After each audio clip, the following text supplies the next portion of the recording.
Hello hello hello hello, आवाज आ रही है? हेलो हेलो हेलो, आवाज आ रही है क्या? नहीं आ रही है? चलो, कम आ रही है ना, अभी कम ही लोग हैं ना, समझ लो। चलेगा ना इतना तो? आवाज कम आ रही है भाई, एक बार देख लो, बढ़ा दो। है ना? कहाँ तक पढ़ा था लास्ट टाइम पे? मीजो।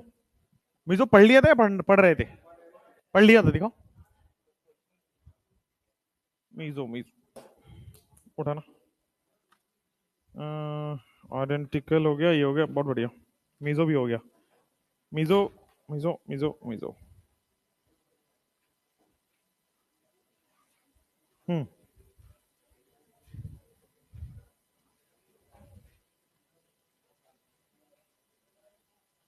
मीजो किया था अभी ये क्वेश्चंस कर लिए थे मीजो के? ये हो गए थे या होना है? होना है। हो गया था। ये क्वेश्चन कर लिया था हमने। बेसिकली आपको रेसिमिक मिक्सचर पढ़ना है। ठीक है। मीजो में आपने देखा होगा, मीजो में आपने देखा होगा, हो गया रक्षाबंधन आपका या नहीं हुआ? हो गया? बंधवाए राखी? और लड़कियां बांध आई राखी? मिल गया आपको? गिफ्ट विफ्ट मिला कुछ? लड़कियों को गिफ्ट मिला कुछ? तुम लोगों ने कुछ गिफ्ट दिया अपनी बहनों को? तुम्हारे पास है क्या देने के लिए?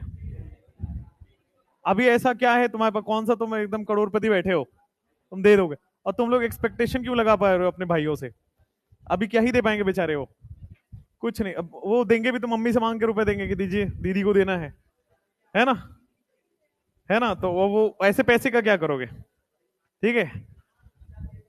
चलो भाई, तो रक्षाबंधन, अगला रक्षाबंधन मैं कामना करता हूं कि आप लोग अपने अपने मेडिकल कॉलेज से जाएं राखी बंधवाने। आवाज क्या हो रहा है? इको टाइप का हो रहा है। Hello hello hello. और हो रहा है? और हो रहा है? Hello hello hello hello hello hello.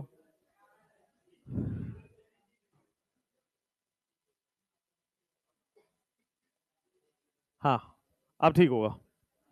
चलो, अब आवाज ही नहीं आ रहा है? आ रहा है ना आवाज? ए भगवान, लंबा कौन है? ए तुम इधर आओ, इधर आओ, इधर आओ। इसको थोड़ा गोल गोल घुमाओ इधर आके। हाँ। तुम लंबे होने का कुछ फायदा हो? किसी के हॉस्टल में बल्ब बल्ब फ्यूज हो तो ले जाना इसको। तीनों हल्का हल्का। Hello hello hello hello hello hello hello hello hello hello. अब ठीक है बस, अरे धीरे। हाँ, अब ठीक है, अब ठीक है, अब ठीक है, चलो बैठो। बढ़िया है। तो हाँ, तुमको आर्मी और में जाना चाहिए था। यहाँ कहाँ आ गए? है ना, लॉन्ग जंप करना चाहिए था आर्मी में। चलो, तो सब लोग घर गए थे या यहीं वाले हैं सब? यहीं पे थे? घर वाले तो पहुंच ही नहीं पाए अभी। है ना, घर गए थे? बढ़िया। तुम लोग घर गए थे? नहीं गए थे? हॉस्टल में कर क्या रहे थे फिर? तुमको कहीं वो डर तो नहीं था कि कोई राखी बांधेगा घर जाएंगे तो? तुम्हें वही डर था, हमको समझ में आ रहा है। तुम लोग गए थे घर? नहीं गए थे? गए थे? चलो, नहीं गए थे तो हॉस्टल में क्या किए हो बैठ के? सोए हो? बढ़िया। हॉस्टल वालों को खाना मिला है क्या? खाना मिल रहा था? हॉस्टल में खाना मिल रहा था रक्षाबंधन? बढ़िया खाना भी दे रहे थे वो? बढ़िया तो हॉस्टल में नहीं मिल सकता यार। है ना, खैर छोड़िए। हाँ, तो आपको मैं बताया था कि मैं जा रहा हूँ पहाड़ों में, है ना? और आपको पता लगा होगा कि 14 अगस्त को वहां पे लैंडस्लाइड आया है। तो मेरे कैफे, मैंने जहाँ बुकिंग था उसने फोन करके आया कि सर कैसे आ रहे हैं, क्योंकि रास्ता तो यहाँ ब्लॉक हो चुका है, लैंडस्लाइड हो गया। तो फिर मैं प्लान चेंज करके फिर मैं 2 दिन के लिए बनारस चला गया। तो मैं 14 तारीख को बनारस चला गया था। तो अच्छा रहा, फ्लाइट लाइट सब नहीं हो पाया, लैंडस्लाइड हो गई तो फ्लाइट ही कैंसिल हो गई बेसिकली। देहरादून की फ्लाइट सारी कैंसिल थी, 14, 15, 16 सारे कैंसिल थी। तो बनारस बहुत अच्छी जगह है वैसे यार, मैंने तो बस सुना सुना था। वीडियोस में देखा, बट अच्छी जगह है। कोई है बनारस में? बनारस है वो? बड़ी प्यारी जगह है यार, बहुत प्यारी जगह। मैं 2 दिन 3 दिन वहीं था। और सब जगह जहां बनारस में हो सकता है, जो भी इंटरनेट पे अवेलेबल है, सब जगह, सब जगह। सबसे पहला जगह मैं वही गया था, मणिकर्णिका गया था। हाँ, मैं रुका था। इनफैक्ट मेरा ये प्लान था कि मैं रात में भी वहां रुकूं। मुझे देखना था, वो एनर्जी फील करनी थी। तो मणिकर्णिका जाके ये फील हुआ कि ये जिंदगी फालतू का रेस है, आगे आना वहीं पे है ना। देहरादून में जाना था, वो तो ऊपर जाना था, बट हाँ, Manikarnika is a good place. Energy है वहां, कुछ अलग तरह की एनर्जी है। If you find some time तो जाना चाहिए। जाना, अगर आपको एनर्जी फील करनी है, जाना शाम के टाइम, रात में नहीं। रात में बंद होता है, और रात में जाओगे आपके साथ घटना घट सकती है, तो इसलिए रात में ना जाना। शाम मतलब कि 8:30 9:30 टाइप्स, ठीक है। थोड़ा अंदर डर लगेगा, है ना। पहली बार आप देख रहे होगे एक साथ 50 लोगों को ऐसे क्रिमेशन किया जा रहा है, तो इट इज बिट डिफरेंट। और मैं तो प्रॉपर वो करके आया हूँ। मुझे इन सब चीजों को एक्सप्लोर करना अच्छा लगता है, ऐसे जो रेयर चीजें होती है ना लाइफ की। तो मैं तो प्रॉपर घुमा हूँ उधर, मणिकर्णिका में अंदर अंदर जाके, जो एकदम लास्ट में था वहां तक गया हूँ मैं, रात के 7 7:30 8 बजे तक, राइट। और मुझे बस देखना था कि एक्चुअली हो क्या रहा है। तो मुझे देखने में यही पता लगा कि भाई एंड इज वेरी नॉर्मल, है ना। हम भी वही हैं, आप भी वही हैं, बड़ी वही वही जगह है वो, ठीक है। और वहां पे बड़ी निर्ममता से लोगों को जलाया जाता है। मतलब एक, ठीक है आ गए, ठीक है ऐसे ऐसे करो, रखो, जल्दी जल्दी से वो करो, आग लगाओ, जल्दी जल्दी से निपटाओ, साइड करो। क्या यार, किसी इंसान की वैल्यू नहीं है। इंसान की वैल्यू इज मिट्टी उसके बाद, ठीक है। फिर फिर यही लगा कि जब तक आपकी जिंदगी है, आप अच्छा काम करो, अच्छी से अपनी जिंदगी जियो, और कोई रेस में मत पड़ो। रेस कहने का मतलब है कि आपका खुद का रेस होना चाहिए, आपकी खुद की लाइफ होनी चाहिए, ठीक है। और किसी रेस में नहीं पड़ना है कि मुझे ये करना है वो करना। आ जाओ आ जाओ, तुम्हारी सौतन बैठी, आ जाओ, है ना। तो किसी रेस में, किसी तरह के रेस में नहीं पड़ना है, कोई भेदभाव में नहीं पड़ना है, वगैरह वगैरह में, ठीक ना। बाकी जो होता है ना कि उससे जल रहे हैं, इसको वो क्यों कर रहा है, वो उसका टांग पकड़ के खींचे के उसकी बुराई करते हैं, ये सब नहीं करना होता है। ये जाके वहां पता चलता है। आपको अपना लाइफ मिला है, आप उसको अपने तरफ से जिए। बाकी ये क्या कर रहा है, वो क्या कर रहा है, वैसे क्या है, वैसे क्या है, नहीं करना होता है। खैर, उसके बाद में फिर सब जगह जितने मंदिर हो सकते हैं सब गया। वहां पे एक जापानी मंदिर है, जापानीज, वहां गया। बुद्धिज्म है, बुद्धिज्म का सेंटर है, बुद्धिज्म वाले सेंटर में गया। फिर बीएचयू घुमा यार। बीएचयू क्या सही जगह है यार, क्या सही जगह है। मतलब अगर आपको कॉलेज मिल रहा है बीएचयू का, छोड़ो एम्स, छोड़ दो एम्स, बीएचयू जाओ यार। क्या तो लाइफ है बीएचयू की, अमेजिंग अमेजिंग लाइफ है। आपको पता है, एक ऐसा कॉलेज 1100 एकड़ में है वो, 1100 एकड़ में है वो, समझे। बीएचयू अगर मिलता है, आंख बंद करके बीएचयू ले लेना है। हालांकि 690 680 पे मिलता है, हाँ, लेकिन बीएचयू अगर मिल रहा है, और अगर आप यूपी के हैं तो थोड़ा सा रिलायबल है, 665 70 तक मिल जा रहा है, थर्ड राउंड तक, ठीक है। 65 मिला है थर्ड राउंड में, तो थोड़ा सा यूपी वाले को रिलायबिलिटी है। एंड यूपी वाले बीएचयू छोड़ के मत जाना कहीं और। यूपी मतलब, और बिहार वालों को तो 15% मिलेगा, बाकी को तो 15% मिलेगा, बट बाकी वालों को तो बीएचयू जाना चाहिए। आईएमएस है अंदर, ओहो, क्या अमेजिंग कॉलेज है। मैं रुका मैं रुका, थोड़ा फोटो वोटो ले रहा था आईएमएस का, और गाड़ी लगा दिया वहीं पे। मुझे लगा कि मैं अच्छा काम कर रहा हूँ, 2 3 लड़के पहचान लिए, है ना। तो 2 3 लड़के जो जिनकी ड्यूटी वगैरह लगती है, जो या कॉलेज आ रहे थे, 9:30 10 बजे में गया था बीएचयू उस समय, सुबह सुबह। लोगों ने बताया था कि सुबह खाली रहेगा, नहीं तो बाद में ना गाड़ी वाड़ी आ जाती है, भीड़ आ जाती है। तो बहुत प्यारा जगह है यार। आपके हॉस्टल्स क्या कमाल बनाए हैं उन्होंने। आपके जो प्लेग्राउंड्स हैं, फर्स्ट एवर कॉलेज जिसमें 4 प्लेग्राउंड है, और चारों प्लेग्राउंड किसी भी कॉलेज के एक प्लेग्राउंड से बड़ा है। एक एक प्लेग्राउंड जो होता है ना, उससे बड़ा उसका एक प्लेग्राउंड, और वैसे वैसे 4 प्लेग्राउंड है आपके पास, राइट। दूसरा, कैंपस में ही हॉस्टल है, लेकिन कैंपस से हॉस्टल जाने के लिए स्कूटी की जरूरत पड़ेगी, पैदल नहीं जा सकते। It is so much, 2 kilometre है, बट है कैंपस के अंदर ही, उसी के अंदर ही है आईएमएस में। आईएमएस जैसे मानो आप बीएचयू का एंट्री करोगे, तो सबसे पहले बीएचयू का हॉस्पिटल है, one of the biggest hospital in India in terms of patients. Patient बहुत आते हैं, जितने भी इधर बिहार यूपी के पेशेंट है सब बीएचयू जाते हैं, ठीक है। और दूसरे, इन टर्म्स ऑफ पेशेंट आपको बहुत तगड़ा कॉलेज है वो। इतना आपको एक्सपोजर मिलेगा ना, इतनी तरह की आपको बीमारियां दिख जाएंगी पहले ही शुरुआती के दिनों में कि आप ट्रेंड हो जाओगे, है ना। पेशेंट्स का मैंने लोड देखा वहां पे भाई साहब। मतलब जिस दिन मैं वहां था, सैटरडे के दिन, फ्राइडे के दिन, तो फ्राइडे के दिन मतलब मैंने पूरा घूमा उन बच्चों के साथ। फिर मैंने कहा कि चलो तुम मिल ही गए हो तो चलो घुमाओ, सारा कुछ दिखाओ मुझे। तो सब लोग पूरा घुमाए, ओपीडी, ऑपरेशन, लाइब्रेरी, लेबोरेटरी, सारा चीज अंदर घुमा के लोग दिखाए अच्छे से। और ओपीडी का उस दिन का 1400 ओपीडी था। एक दिन का 1400 ओपीडी, समझ रहे हो? एक दिन का मॉर्निंग ओपीडी 1400, इवनिंग ओपीडी भी मान लो 1000, तो 24-2500 पेशेंट्स एक दिन आ रहे हैं। मंथली में आप 10,000 पेशेंट देख पा रहे होंगे। 10,000 पेशेंट लोग साल में देखते हैं, ये भी बता दूंगा आपको, राइट। लोग मैक्सिमम ओपीडी 100-200 होती है मैक्सिमम, वहां पे 1400 ओपीडी है एक दिन की। अब in terms of huge load है, उतना ही बड़ा हॉस्पिटल है। रख रखाव और बेहतर हो सकता है, बट गवर्नमेंट है ना यार, तो ये तो मान के चलना पड़ेगा थोड़ा सा। पुराना उस टर्म्स में पुराना नहीं हुआ है, दीवारें पुरानी हैं बट अंदर सारा कुछ नया है। हाँ, हॉस्पिटल खत्म होते ही, जैसे ही हॉस्पिटल खत्म होगा, जस्ट सामने बहुत बड़ा सा एक कैंपस है, जिसमें आपको, स्पेशली वो एमबीबीएस का ही कैंपस है, उसमें और कोई बच्चा नहीं जा सकता।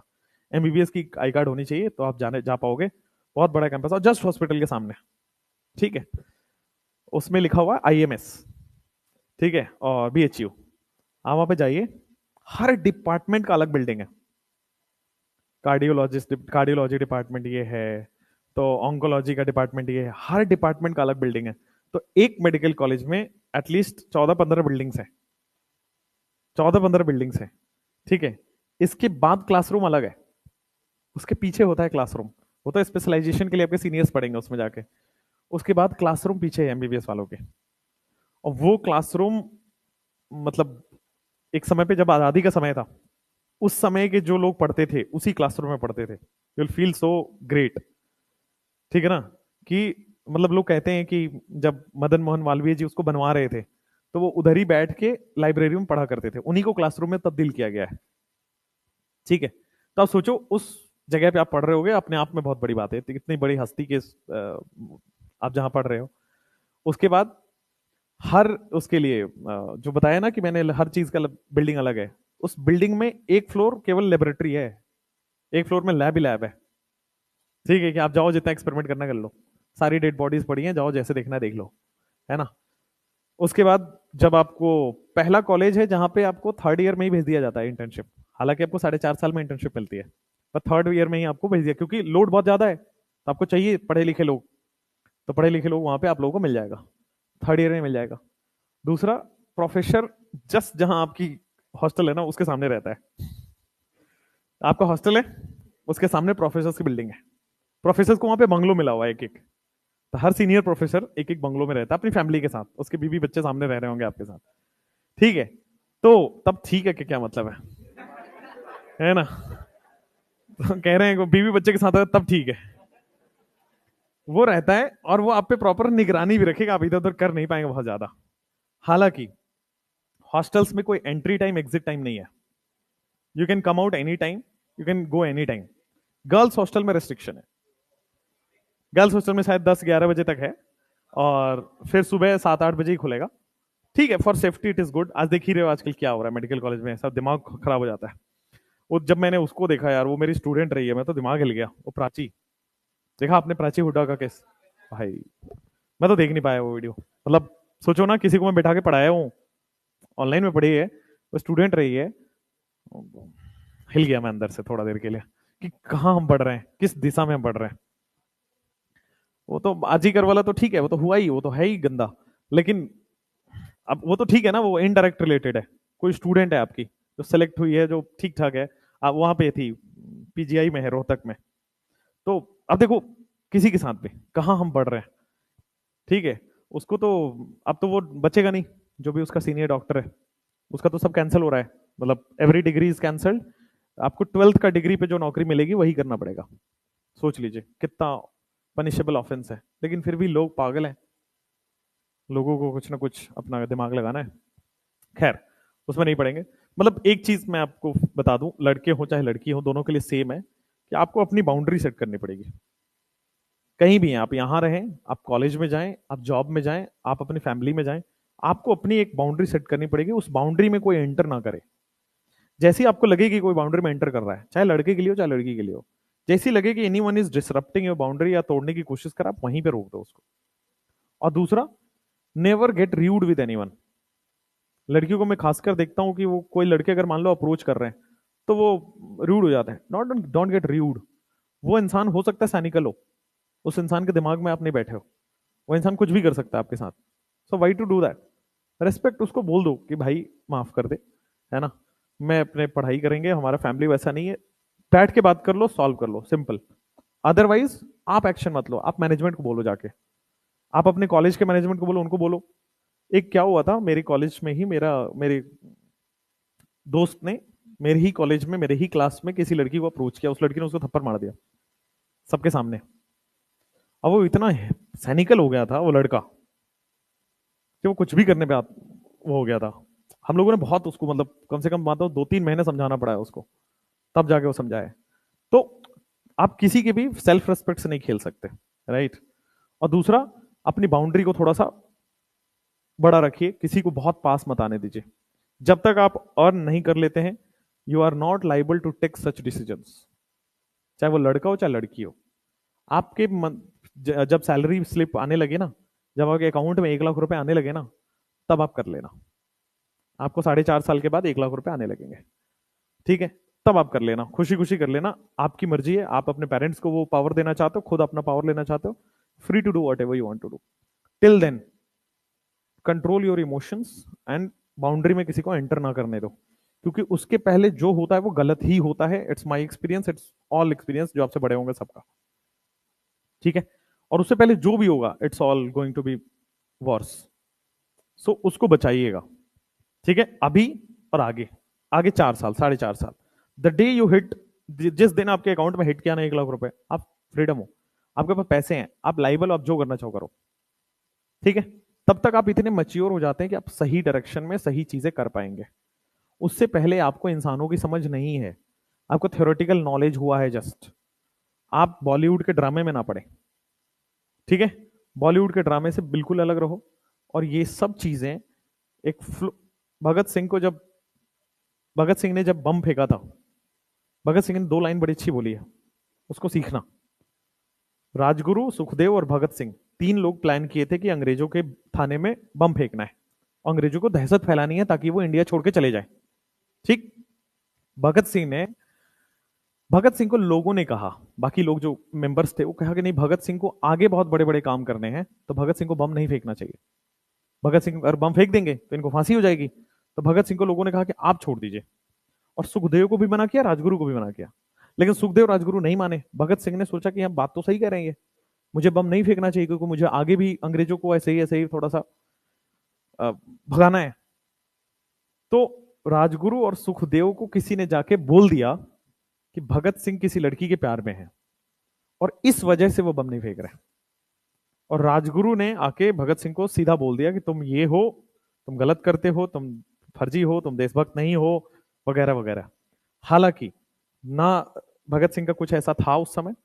हाँ, एक लेडी थी जिनका नाम अभी तक डिस्क्लोज नहीं है। सोचो कितने महान लोग रहे होंगे उस टाइम पे जिन्होंने नाम डिस्क्लोज नहीं किया लड़की का। एक लेडी थी जो भगत सिंह के लिए अट्रैक्टेड थी, भगत सिंह का उसमें कोई रोल नहीं था, ठीक है। भगत सिंह ने बोला मैं सम्मान करता हूं उस लेडी का, लेकिन तुम मेरे बहुत अच्छे दोस्त हो, तुमने ये मेरे बारे में सोच लिया कि मैं किसी लड़की की वजह से अपने देश से धोखा कर लूंगा, तो ये गलत है। उसने, भगत सिंह का कोई प्लान नहीं था बम फेंकने का। भगत सिंह ने अपनी देशभक्ति प्रूव करने के लिए फांसी पर चढ़ गए थे। वो गए और उन्होंने एक लेटर लिखा, और उन्होंने बोला कि जब फांसी लगने वाली हो उससे थोड़ी देर पहले सुखदेव और राजगुरु को ये पढ़वा देना। तो उन्होंने बम फेंकने से पहले लिख के गया था कि मेरे दोस्त, मेरी देशभक्ति पे सवाल उठाने से पहले मेरे पुराने काम को ध्यान कर लेते। और ये जो तुम प्रेम बोल रहे हो, ये प्रेम होता नहीं है, प्रेम एक आवेग है। आवेग समझते हो? मोशन ऑफ थॉट, एक स्पीड में बहुत दिमाग में आएगा, और फिर वो चला जाएगा तुरंत 2 मिनट के लिए। वोलाटाइल मेमोरी, वोलाटाइल मेमोरी जिसको हम लोग कहते हैं, कि तुरंत दिमाग में आएगा कि अरे अरे अरे बहुत अच्छा इंसान है ये तो। और फिर आधे घंटे रुक जाना, आधे घंटे में वो आवेग उतना ही तेजी से वापस भी जाता है। तो भगत सिंह की लाइन है कि प्रेम कुछ नहीं होता है, प्रेम एक आवेग है जो थोड़ी देर के लिए बहुत तेजी से आएगा और फिर वो उतना ही जल्दी चला भी जाएगा। तो बस उस मोमेंट पे आपको अपने आप को स्ट्रिक्ट रखना पड़ता है, ठीक है। तो उन्होंने कहा कि तुमने मेरी देशभक्ति पे सवाल खड़ा किया, और प्रेम ऐसा कुछ होता नहीं है, तुम अगर जान पाते तो समझ पाते मुझे। प्रेम एक आवेग है, वो आएगा और चला जाएगा। और उन्होंने ये पत्र लिखा, बम फेंका, फांसी पे चढ़ गए। फांसी पे जाने से पहले सबसे पहला फांसी भगत सिंह को लटकाया गया था, क्योंकि उनकी डिमांड थी कि मैं पहले जाऊंगा, क्योंकि ये मेरे लेटर पढ़ चुके हैं, ये मुझे मरने नहीं देंगे, तो इसलिए पहले मुझे मार दिया जाए। तो फिर उसके बाद उन दोनों को कराया गया था। तो इसलिए इस बात को समझिएगा कि एक आपकी उम्र में एक मोशन ऑफ थॉट आता है। बार बार आपको समझाता हूं मैं कि नेचर आपको डिस्टर्ब करने के लिए हजार कोशिश करेगा, है ना। उसी कोशिश में से एक कोशिश ये होती है, आपको दिमाग में अजीब अजीब से थॉट्स आएंगे, ये अच्छा, ये वैसा, वो ऐसा। आपको वहां कंट्रोल करना होता है और आपको अपने आप को फिर वापस लाना पड़ता है। तो ये जो सोशल मीडिया पे भी चल रहा है, इसके लिए बोल रहा हूं। हालांकि ये नॉट गुड टू से है कि आप पर्दे में रहिए, आप बाउंड्री में रहिए। गुड टू से ये होगा कि सब लोग बाउंड्री में रहे, चाहे वो लड़का हो, चाहे वो लड़की, चाहे मैं हूं, चाहे आप हो, एक ही है, ठीक है। आप अपनी बाउंड्री को थोड़ा बड़ा रखिए, उसमें किसी को एंटर मत करने दीजिए। टिल द डेट आप अर्निंग नहीं कर लेते हैं। आप अर्निंग कर रहे हैं, उसके बाद आपको जिंदगी में कोई दिक्कत है हमें बताइएगा, हम सॉल्व कराएंगे। लेकिन जब तक अर्निंग नहीं कर रहे हैं, आपके पास कोई ऐसा पावर नहीं है जो आप अपनी डिसीजन खुद ले लें, ठीक है। और हीर रांझा से थोड़ा सा बचिए, ठीक है ना। ये लैला मजनू से थोड़ा सा बचिए, ऐसा कुछ होता नहीं है। ये बहुत पुराने समय में इक्का दुक्का हुए पड़े हैं। अब इक्का दुक्का के चक्कर में 120 करोड़ इंडियन पागल हो पड़े, यहाँ हमको तो वही बनना है। नहीं बनना है भाई, वो है ना। आपको अब्दुल कलाम बनना है, आपको भगत सिंह बनना है, आपको देश के अच्छे अच्छे लोगों जो किया है। आप लिविंग लेजेंड है के सिवान, के सिवान के बारे में पढ़ो तो सही, कि उन्होंने क्या सेक्रीफाइस नहीं कर दिया अपने कंट्री के लिए, क्या क्या नहीं कर दिया। उन सब की तरह बनो। क्यों आपको फर्जी चीजों में पढ़ना है, समझे ना। कुछ ऐसा बनिए जिसमें आपको लोग याद करें, कुछ ऐसा मत बनिए जिसमें आपको पता नहीं कौन था, चला गया, ठीक है ना, चला गया। तो वही आवेग को कंट्रोल करना है इस टाइम पे, राइट। कॉलेज में भी 4.5 साल तक, दैट्स इट। उसके बाद आपके पास इनफ समय होगा, आप 25-26 के होंगे, सही समय होगा आपके पास। 25-26-27, यही तीनों में से 24-25-26-27, यही 4 साल में से कोई एक साल में आप होंगे जब आपका 4.5 साल हो रहा होगा तब। उसके बाद आप इतने मैच्योर हो जाते कि आप सही डिसीजन ले पाते। एल्स भटकोगे, गिरोगे, ठोकर खाओगे, दिक्कतें आएंगी, है ना। और हाँ, दूसरी चीज, बनारस बहुत अच्छी जगह है, बीएचयू बहुत अच्छी जगह है। बीएचयू का मेडिकल कॉलेज बहुत अच्छा है, प्लीज जाइएगा, बहुत प्यारा जगह है। कैंपस में 5.5 किलोमीटर लेंथ है उस कैंपस की, 5.5 किलोमीटर, और 5.5 किलोमीटर विड्थ है। इतना बड़ा कॉलेज है। और उसी कॉलेज में आईआईटी भी है। तो आप सोच रहे हो कि 4.5 साल बाद केवल मुझे मेडिकल कॉलेज के ही लोग मिलेंगे, ना ना, इंजीनियर भी मिल सकते हैं आपको, है ना। वहां पे आईआईटियंस भी हैं। उसके बाद आईआईटियन के साथ साथ वो पूरी यूनिवर्सिटी है।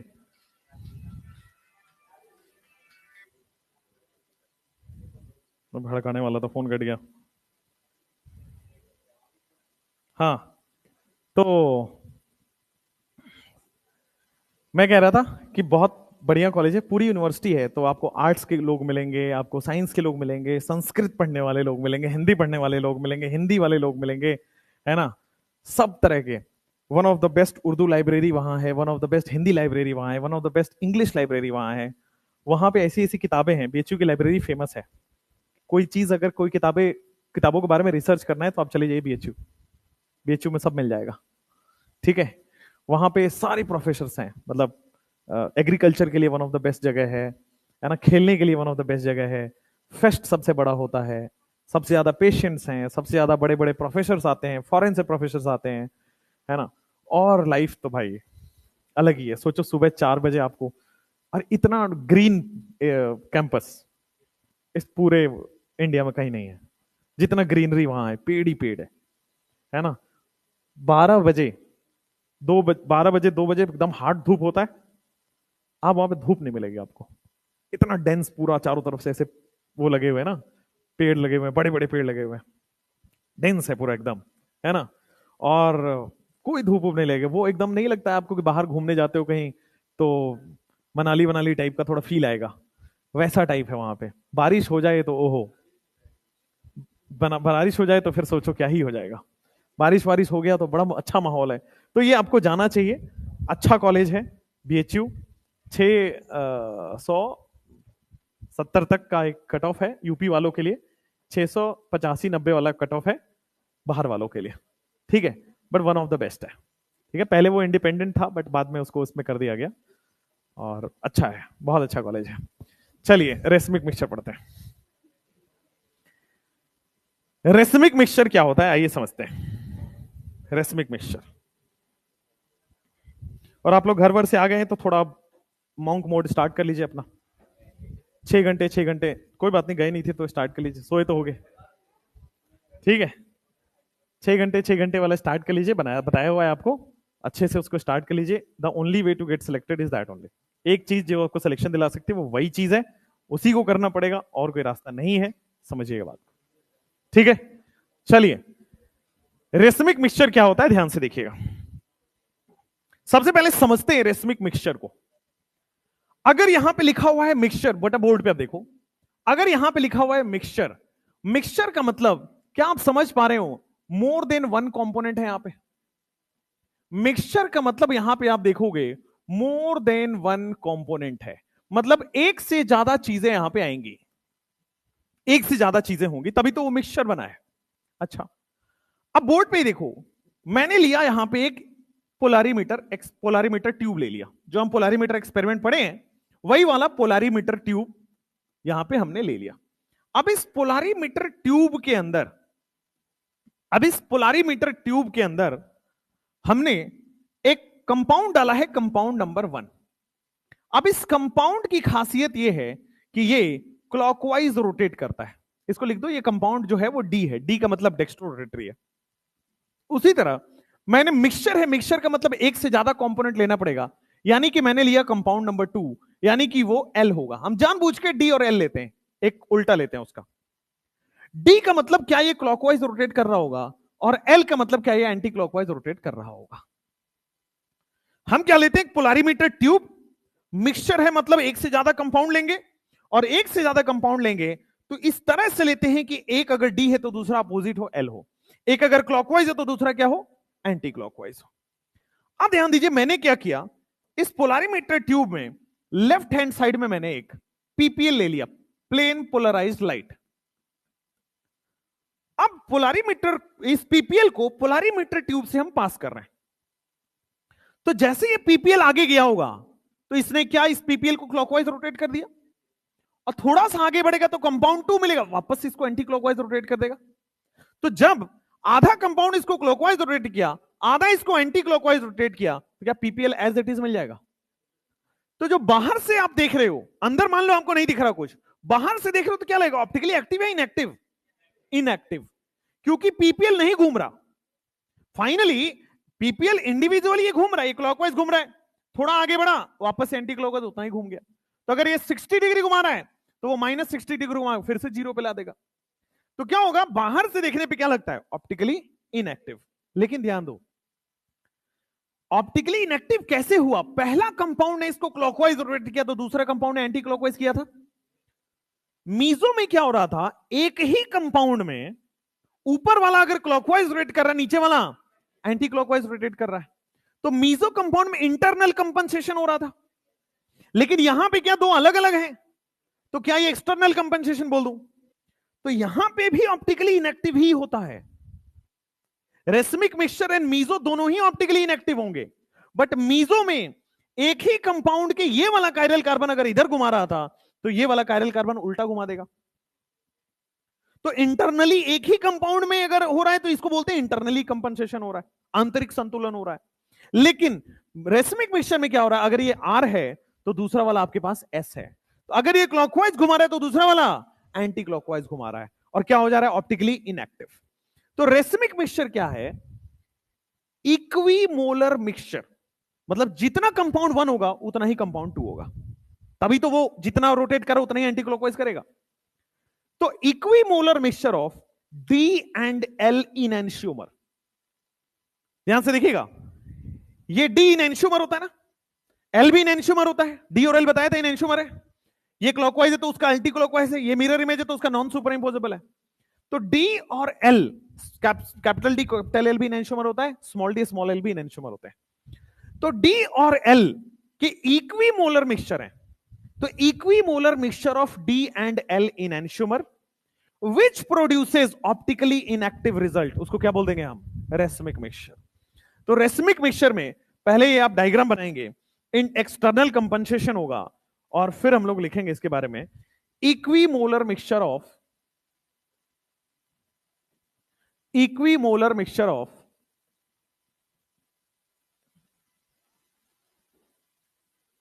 इक्विमोलर मिक्सचर,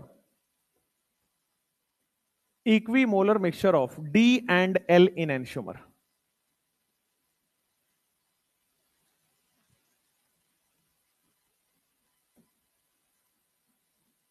डी और एल इन एंश्यूमर की इक्विमोलर मिक्सचर है। दूसरा, इक्विमोलर मिक्सचर के बाद ऑप्टिकली एक्टिव है इनएक्टिव है, इनएक्टिव है, तो racemic mixture is optically inactive.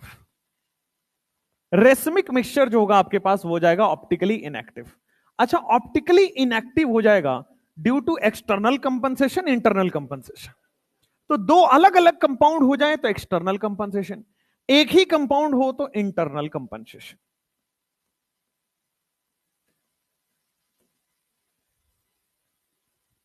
तो मिक्सचर है यानी कि एक से ज्यादा कंपाउंड है, एक से ज्यादा कंपाउंड दोनों इन एंश्यूमर होने चाहिए, इक्विमोलर होने चाहिए, क्या हो जाएंगे, रेसमिक मिक्सचर।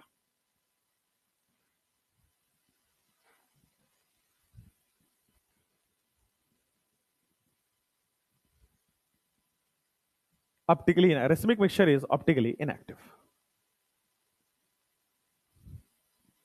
इसके बाद रेसमिक मिक्सचर, इसके बाद रेसमिक मिक्सचर में, रेसमिक मिक्सचर में ध्यान देना कि अगर बोर्ड पे देखो एक बार, अगर मान लो यहां पे रेसमिक मिक्सचर है, मान लो एक एक कार्बन, कायरल कार्बन है, तो अगर ये आर होगा तो दूसरा क्या होना पड़ेगा, एस होना पड़ेगा, तभी तो अपोजिट डायरेक्शन में चलेगा।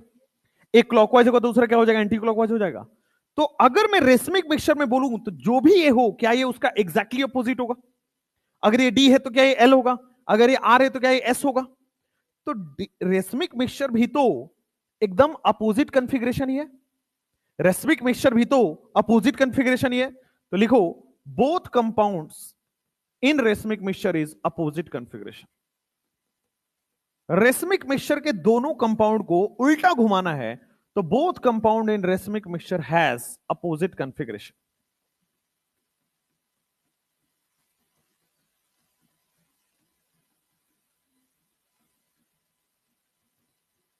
मीजो में क्या हो जाता है आपके सामने, एक आर है क्लॉकवाइज, दूसरा एस है एंटी क्लॉकवाइज।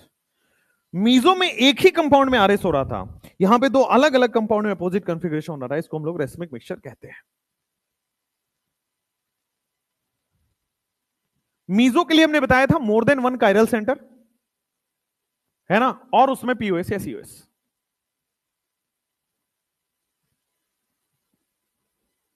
मीजो का मिरर इमेज धोखा होता है ना, आइडेंटिकल सेम ही हो जाता है, मीरो का मिरर इमेज मीजो ही हो जाता है। चलो, डाइस्ट्रीमर का मिरर इमेज होता ही नहीं है, diastereomers are not mirror image of each other. Enantiomer का मिरर इमेज क्या हो जाते हैं, नॉन सुपर इंपोजेबल। अब मैंने एग्जांपल यहां पे डेफिनेशन में लिखा है, ये दोनों क्या है, इनएंश्यूमर है, तो ये दोनों आपस में क्या non superimposable mirror image बनाएंगे। अगर ये दोनों इनएंश्यूमर है तो क्या इसका ये non superimposable mirror image, क्या इसका ये non superimposable mirror image है। तो इन जो रेसमिक मिक्सचर है इसके दोनों कंपाउंड क्या आपस में non superimposable mirror image है। तो लिख लीजिए, जैसे आपने लिखा अपोजिट कॉन्फ़िगरेशन का मतलब ही नॉन सुपर इंपोजेबल हो गया। Both compound in racemic mixture as non superimposable mirror image.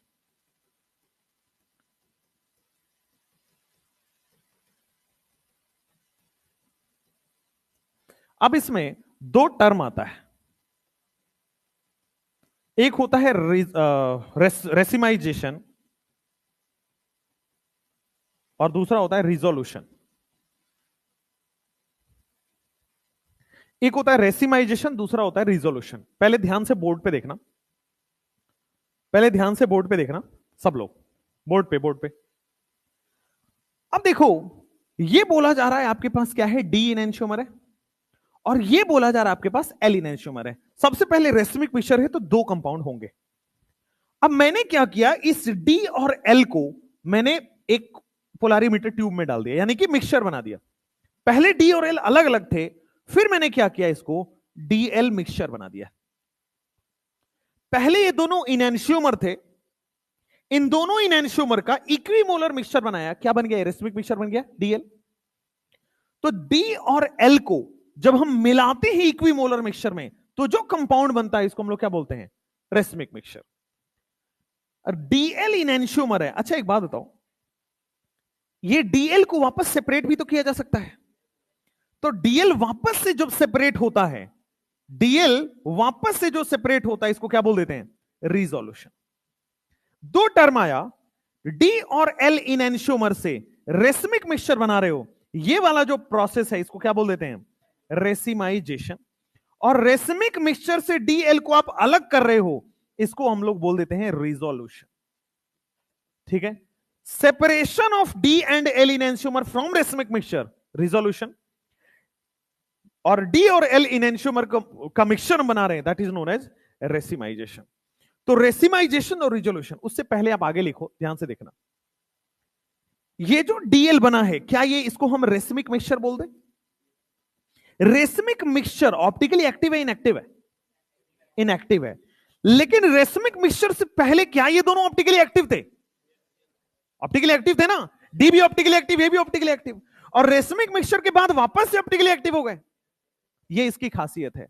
Racemic mixture overall optically inactive है, लेकिन उससे पहले इंडिविजुअल क्या थे, ऑप्टिकली एक्टिव। बाद में इंडिविजुअली क्या हो गए, ऑप्टिकली एक्टिव। तो एक क्वेश्चन आया, एक ही बार आया है, ठीक है, एक ही क्वेश्चन आया है, एक ही बार आया है, और वो ही अपन करेंगे। ठीक है, अब पूछा गया था चार ऑप्शन देके, which of the following compound can be resolve. सोच के बताना है, अभी अभी रिजोल्यूशन बताया है। Which of the following compound can be resolve. Resolve कौन होगा, जो जो इनैंशियोमर होगा। ठीक है, अब आप क्वेश्चन अभी लिखना, बाद में टाइम दूंगा मैं, पहले इस क्वेश्चन में दिमाग लगाते हैं। ये एम्स का क्वेश्चन है, एक ही बार आया है इस पे, विच ऑफ द फॉलोइंग, और एनसीईआरटी में है, कैन बी रिजॉल्व। जो इनैंशियोमर बन जाएगा वही तो रिजॉल्व होगा, है ना। आ जाओ, पहला 2 मिथाइल पेंटेन, बनाओ इनैंशियोमर, कैसे बना पाते हो। B option 2 dimethyl pentane,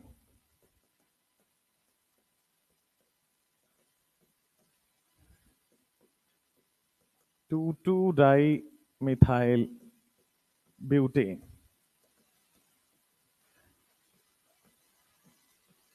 any compound can be resolve, कोई भी कंपाउंड दुनिया का उसको रिजॉल्व किया जा सकता है। डी ऑप्शन ये कह रहा है, any compound can be resolve. इतना खतरनाक क्वेश्चन बनाया उन्होंने, और एनसीईआरटी में बड़ी खूबसूरत बात है ये। Which of the following compound can be resolve.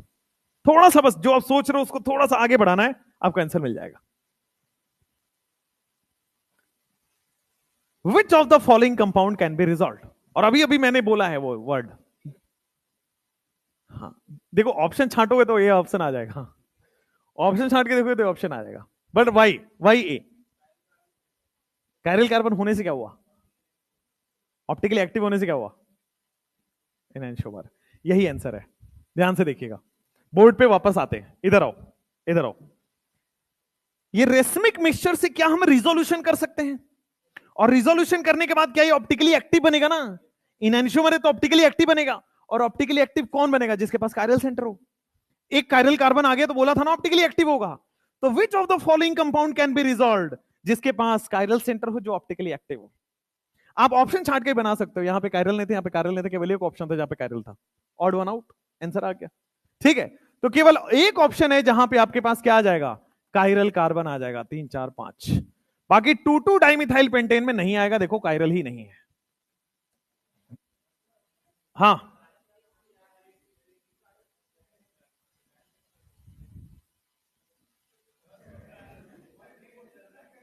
Question incomplete था ना। अच्छा चलो चलो ठीक है, एक क्वेश्चन मैं दूंगा, ये भी ध्यान रखना। उसमें क्या नाम है, टेस्ट में, यहां पे भी नहीं होगा भाई। ब्यूटेन कर दो इसको, ब्यूटेन कर दो भाई। ठीक है, एक ही क्वेश्चन है, वही आया है, वो आप करोगे ना तो आपको मिल जाएगा। तब भी नहीं होगा भाई, ये कायरल ही बता दो तुम ही। एक सेकंड रुको, एक सेकंड रुको, लिख दे तो 2 मिथाइल, 2 मिथाइल पे होगा ही नहीं वैसे, 2 मिथाइल पे कभी होगा ही नहीं। 3 मिथाइल हेक्सेन है ना, तो 1 2 3 4 5 6, अब हो जाएगा ना आपके पास, अब कायरल हो गया। कुल मिला के कहने का मतलब यह था, रिजॉल्व उसी को किया जा सकता है जो बाद में जाके ऑप्टिकली एक्टिव बने, जो इनैनोमर बने, बस।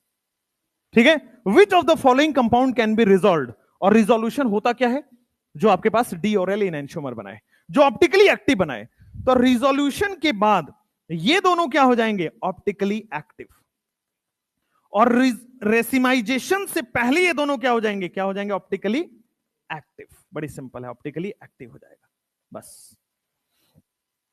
और racemic mixture is optically inactive.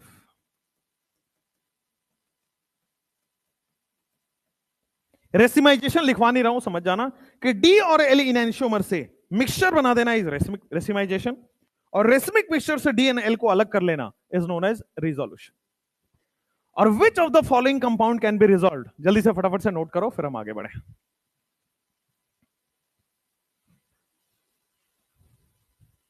हो गया रेसिमिक मिक्सचर, चलिए नाइस। अब रेसिमिक मिक्सचर के बाद आपके पास आइसोमेरिज्म में काउंटिंग ऑफ ऑप्टिकल आइसोमेरिज्म बच रहा है ना, और बच रहा है आपके पास एस्पाइरो कंपाउंड में जीआईओआई पढ़ना है, क्यूमुलिन में जीआईओआई पढ़ना है, और melting point boiling point GI में पढ़ना है। तो 4 टॉपिक और आपको यहां से पढ़ने हैं, लेकिन वो जो होगा 4-5 पढ़ने छोड़ दीजिएगा, वो होगा एक्स्ट्रा क्लास में संडे के दिन। ठीक है, अब अपने को इस वीक में जीओसी स्टार्ट करना है, तो आज से भी जीओसी स्टार्ट कर लेते हैं। ठीक है, हाँ, और आप 5 पेज यानी कि 10 पेज छोड़ दीजिएगा, आगे पीछे करके 5 यानी कि 10 पेज छोड़ दीजिएगा, जिसमें जो मिसलेनियस टॉपिक्स हैं वो आपको करा दिए जाएंगे कल या फिर उसके आगे वाले लेक्चर में, बट आज जीओसी स्टार्ट करना ही है। आप ध्यान दीजिए जरा, जीओसी जब आप स्टार्ट कर रहे हैं, हाँ, स्यूडोकाइरल, स्यूडोकाइरल सेंटर, देखो पढ़ाने को पढ़ा तो देते हैं, बट वो ना कभी आएगा ना कभी एनसीईआरटी में, तो छोड़ देते हैं, है ना। पढ़ा होता है स्यूडोकाइरल सेंटर भी, बट वो कहीं काम नहीं आएगा आपको। मॉड्यूल का क्वेश्चन करेंगे कहीं नहीं मिलेगा, किसी मॉड्यूल में, यही नहीं मिलेगा। हाँ, तो आपके पास बस ये 4 हैं जो आपके सिलेबस में है। तो बॉइलिंग पॉइंट, मेल्टिंग पॉइंट के क्वेश्चन आपको देखने को मिले होंगे, वो होगा। क्यूमुलिन, एस्पाइरो, बाइफिनाइल के क्वेश्चन देखने को मिले होंगे, होगा।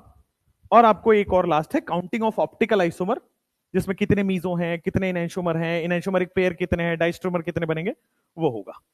चलो 5 पन्ने छोड़िए, फिर हेडिंग डाल लीजिएगा जनरल ऑर्गेनिक केमिस्ट्री, जीओसी।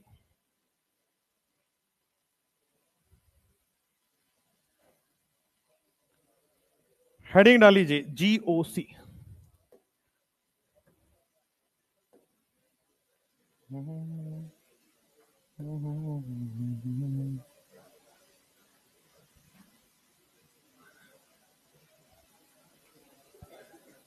जो लोग नहीं आए हैं मान लो, उनका कुछ घाटा भी तो होना चाहिए, है ना। हाँ, क्यों भाई, सही कह रहे हो कि नहीं। आ जाओ भाई, जनरल ऑर्गेनिक केमिस्ट्री पढ़ो, जीओसी, ध्यान से देखना। कुल मिला के आप एक लेक्चर अपना पीछे चल रहे हो टाइमलाइन से, ये कहने का मतलब ये है। खैर, आ जाओ, जीओसी जनरल ऑर्गेनिक केमिस्ट्री थोड़ा ध्यान से पढ़ना है पूरे चैप्टर को, अगले 15 लेक्चर जीओसी के चलेंगे। ठीक है, 15 लेक्चर मिनिमम आपके जीओसी में लगेंगे। और जीओसी में टॉपिक अगर आपसे पूछे कोई कि कितने टॉपिक हैं, तो टोटल 21 टॉपिक से 21। ठीक है, एसडी एक्सटेंड, बेसिक एक्सटेंड करके मैं लिखवाऊंगा सारी चीजें। तो टोटल 21 टॉपिक्स पढ़ने हैं आपको जीओसी के अंदर, जो सिलेबस में है। ठीक है, एनसीईआरटी को जो कवर करता है। सब टॉपिक मिला देंगे तो 50 है। टॉपिक सब टॉपिक मिला दीजिए तो 50 टॉपिक आपको पढ़ने हैं, छोटे बड़े मिला के। ठीक है, 50 टॉपिक में से कोई 2 टॉपिक से हर साल सवाल आता ही आता है।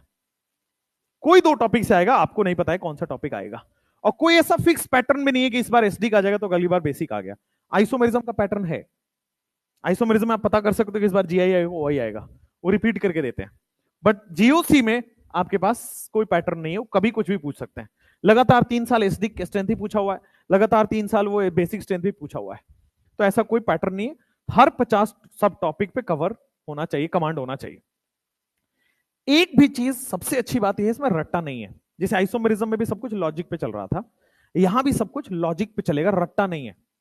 कोई भी 1% आपको याद करने की चीज नहीं है। मैथ्स है, मैथ्स मतलब डरना नहीं है, मैथ्स की तरह है।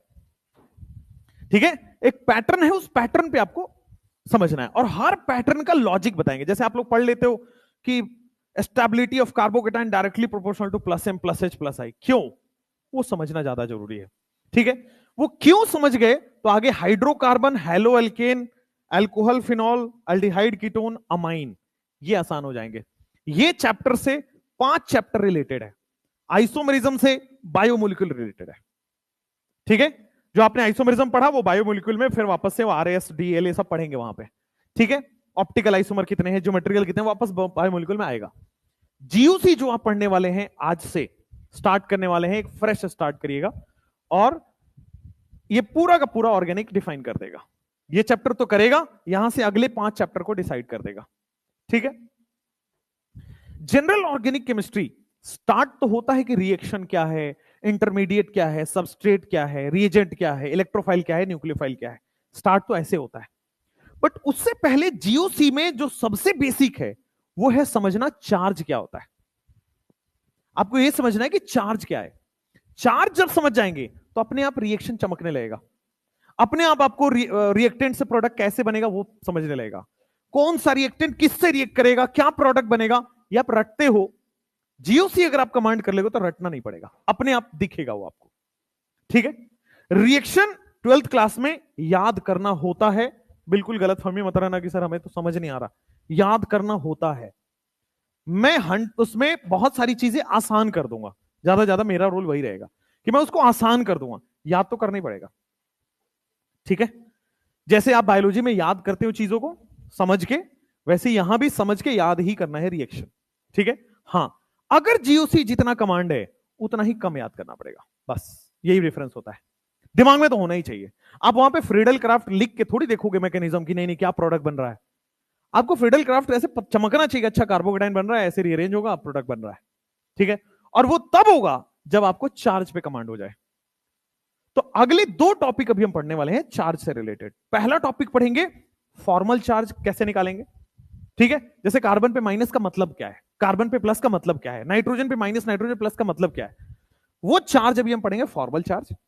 दूसरा चीज हम पढ़ेंगे फॉर्मल चार्ज से लोन पेयर कैसे दिखे आपको, ताकि आगे जाके आपको पूरा रिएक्शन पढ़ना है, बॉन्ड बनाना है। तो लोन पेयर कहां डोनेट होगा, कहां नहीं होगा, कितने लोन पेयर हैं, 1 है, 2 है, 4 है, वो सारी चीजें पढ़ेंगे। एक सवाल से टॉपिक स्टार्ट होगा। सेकेंड पीरियड एलिमेंट में, सब लोग ध्यान से सुनेंगे, सेकेंड पीरियड एलिमेंट में मैं बात कर रहा हूं boron, carbon, nitrogen, oxygen, fluorine की। मैक्सिमम कितने बॉन्ड बन सकते हैं? 4। मुझे एक एग्जांपल बताइए जहां पे फ्लोरीन 4 बॉन्ड बना रहा हूं।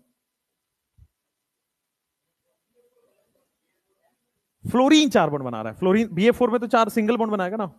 Fluorine as a central atom 4 bond बना रहा हूं, तो क्यों बोला आपने सेकेंड पीरियड एलिमेंट 4 बनाएंगे? तो मैक्सिमम बनाओ ना, इसका मैक्सिमम 4 बनाओ। चलो छोड़ो फ्लोरीन, ऑक्सीजन का मुझे 4 बना के दिखाओ। How can oxygen make 4 bond? कोई एक एग्जांपल सोच के बताओ। O2, O3, मैक्सिमम O3 सुना होगा 3 बॉन्ड, उसके बाद चौथा बॉन्ड तो कभी बना ही नहीं ऑक्सीजन का आज तक जिंदगी में। आप लोग क्यों पढ़ रहे हो ऐसे? एक्सेप्शन नहीं है, अधूरा पड़ा है। सेकेंड पीरियड एलिमेंट 4 बॉन्ड बनाता जरूर है, लेकिन बोरोन कार्बन नाइट्रोजन तक। बोरोन कार्बन नाइट्रोजन को ही वो सेकेंड पीरियड एलिमेंट, उस जो लिखा है लाइन फ्रेम में वो समझना है। एनसीईआरटी गलत नहीं लिखा है, सही लिखा है वो। तो सेकेंड पीरियड एलिमेंट 4 बॉन्ड बनाता है, बट उसमें ऑक्सीजन और फ्लोरीन नहीं। ऑक्सीजन मैक्सिमम 3 बॉन्ड बनाएगा ओजोन के अंदर, O3 के अंदर। ऑक्सीजन मैक्सिमम 3 बॉन्ड बनाता है ओजोन मॉलिक्यूल के अंदर, 2 कोवलेंट और 1 कोऑर्डिनेट। और फ्लोरीन मैक्सिमम अपनी जिंदगी में 1 से ज्यादा बॉन्ड बना ही नहीं कभी है। फ्लोरीन उससे ज्यादा बॉन्ड बना ही नहीं सकता। अब आपका सवाल होगा कि ऑक्सीजन के पास जो लोन पेयर होता है कोऑर्डिनेट बॉन्ड दूसरा तो बना ही सकता है। भाई आप वाटर पढ़ते हो, वाटर में ये OHH और 2 लोन पेयर, यार ये इसने कोऑर्डिनेट बॉन्ड क्यों नहीं बनाया? मतलब दोनों ने क्यों नहीं बनाया, एक ही क्यों बना रहा है? भाई 2 लोन पेयर थे, दोनों कोऑर्डिनेट बॉन्ड बनाने चाहिए थे, क्यों नहीं बना रहा? वाई? आपका कहां तक हुआ है केमिकल बॉन्डिंग? चालू ही नहीं हुआ? तुम लोग क्या क्लास नहीं करते? चालू नहीं हुआ? हाँ, VBT चल रहा है, तब तो जवाब दो। रिपल्सन से बॉन्डिंग का क्या रिलेशन है? हाँ,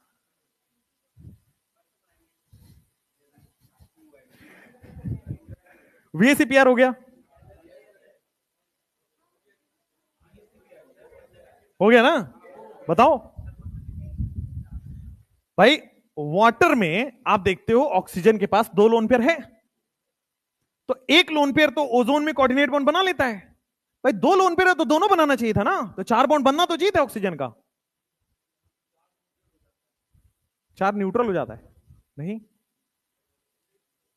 हाँ, एक बात ध्यान रखिएगा, कभी भी एक कंपाउंड में एक ही कोऑर्डिनेट बॉन्ड बन सकता है, ध्यान दीजिए। दूसरा रीजन, लॉजिक समझिए, क्यों मानना नहीं, ऐसे पूछना है कि क्यों। एक कंपाउंड, एक एटम एक बार में एक ही कोऑर्डिनेट बॉन्ड इसलिए बनाता है, मान लो इसने ये भी डोनेट कर दिया कोऑर्डिनेट बॉन्ड के लिए और ये भी डोनेट किया कोऑर्डिनेट बॉन्ड के लिए, इसके पास इलेक्ट्रॉन की कमी हो जाएगी। जब सारे बॉन्ड ही दे देगा, ये सारे इलेक्ट्रॉन ही दे देगा, तो इस खुद के पास इलेक्ट्रॉन की कमी हो जाती है। इसलिए एक बार में एक ही कोऑर्डिनेट बॉन्ड बनता है कोई भी। आप किसी मॉलिक्यूल में 2 कोऑर्डिनेट बॉन्ड कहीं देखा हो तो? आपको SO2 का एग्जांपल बताया होगा सर ने। SO2 आप लोग ऐसे पढ़ते हो, S डबल बॉन्ड हो 1 2 3 4 5 6, that is a wrong structure. NCERT में लिखा हुआ है बड़े अच्छे से, that is a wrong structure. SO2 बेटा ऐसा बनता है, this is the right structure of SO2। Previous year question AIPMT type में पूछा हुआ है, एनसीईआरटी का लाइन है। VBT खोलेंगे मिल जाएगा, VACPR खोलेंगे मिल जाएगा, राइट? अब ये सारी चीजें थोड़ी सी मैंने केमिकल बॉन्डिंग की झलक दी कि आप अधूरा पढ़ रहे हो। एनसीईआरटी पूरा थोड़ा ध्यान से पढ़ो, समझ में आ रहा है? अब मैं आपको बता रहा हूं, और इसमें गलती आपकी है कि आप एनसीईआरटी को डेप्थ में सोचते नहीं हो, समझ रहे हो? जब आपको सेकंड पीरियड एलिमेंट बोला जा रहा है तो आप सोचो तो कि फ्लोरीन कहां 4 बॉन्ड बना रहा है, ऑक्सीजन कब 4 बॉन्ड बना पाएगा? Not possible. आपको लगता है अच्छा सर NH4+ में नाइट्रोजन बना तो रहा है, बस सेकंड पीरियड में नाइट्रोजन थोड़ी है। BOH4- बोरोन 4 बॉन्ड बना तो रहा है, खाली सेकंड पीरियड में बोरोन थोड़ी है, समझ रहे हो ना? तो आपको पूरा डेप्थ में सोचना है। GOC में ऐसे ही हर चीजों को रोक रोक के समझ के पढ़ना है, राइट? अदरवाइज आपको लगेगा कॉन्सेप्ट तो आता है, सवाल नहीं हो रहा है। क्यों सवाल नहीं हो रहा है? The logic behind is NCERT को समझ के नहीं पढ़ते हो, बस कुछ भी बोल दिया गया हाँ सर मान लेते हैं, ऐसे नहीं होता है। आप में से किसी ने नहीं पूछा कि SO2 वाला ये क्यों नहीं, ठीक है? आपको ये लॉजिकली रोकना होता है, टीचर को पूछना होता है, ऐसे रट्टा मारने नहीं आए हो क्लास में। खैर आइए ध्यान से अब अपना पार्ट पढ़ते हैं। GOC रोकना है, समझना है, इन चीजों का इस्तेमाल आएगा अभी थोड़ी देर में, 5 मिनट में आ जाएगा। देखो फॉर्मल चार्ज क्या होता है, डेफिनेशन पढ़ाता हूं। मान लो एक एग्जांपल लेता हूं बोर्ड पे देखो, मैंने SO4-2 बना दिया। एक एग्जांपल लिया मैंने, SO4-2 बना दिया, ऑक्सीजन -1 ऑक्सीजन SO4-2 बनाया मैंने, ठीक बात है? अब ये जो SO4-2 मैंने बनाया, इसके हर एटम पे, इस ऑक्सीजन पे चार्ज पूछा जाए क्या 0 बोल दूं?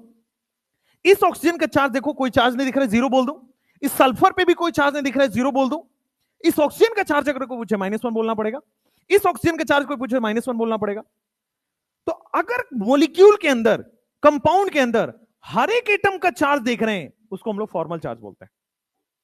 और अगर मैं सीधा बोलता हूं SO4 -2, तो ये जो चार्ज है इसको हम लोग बोलते हैं कंप्लीट चार्ज।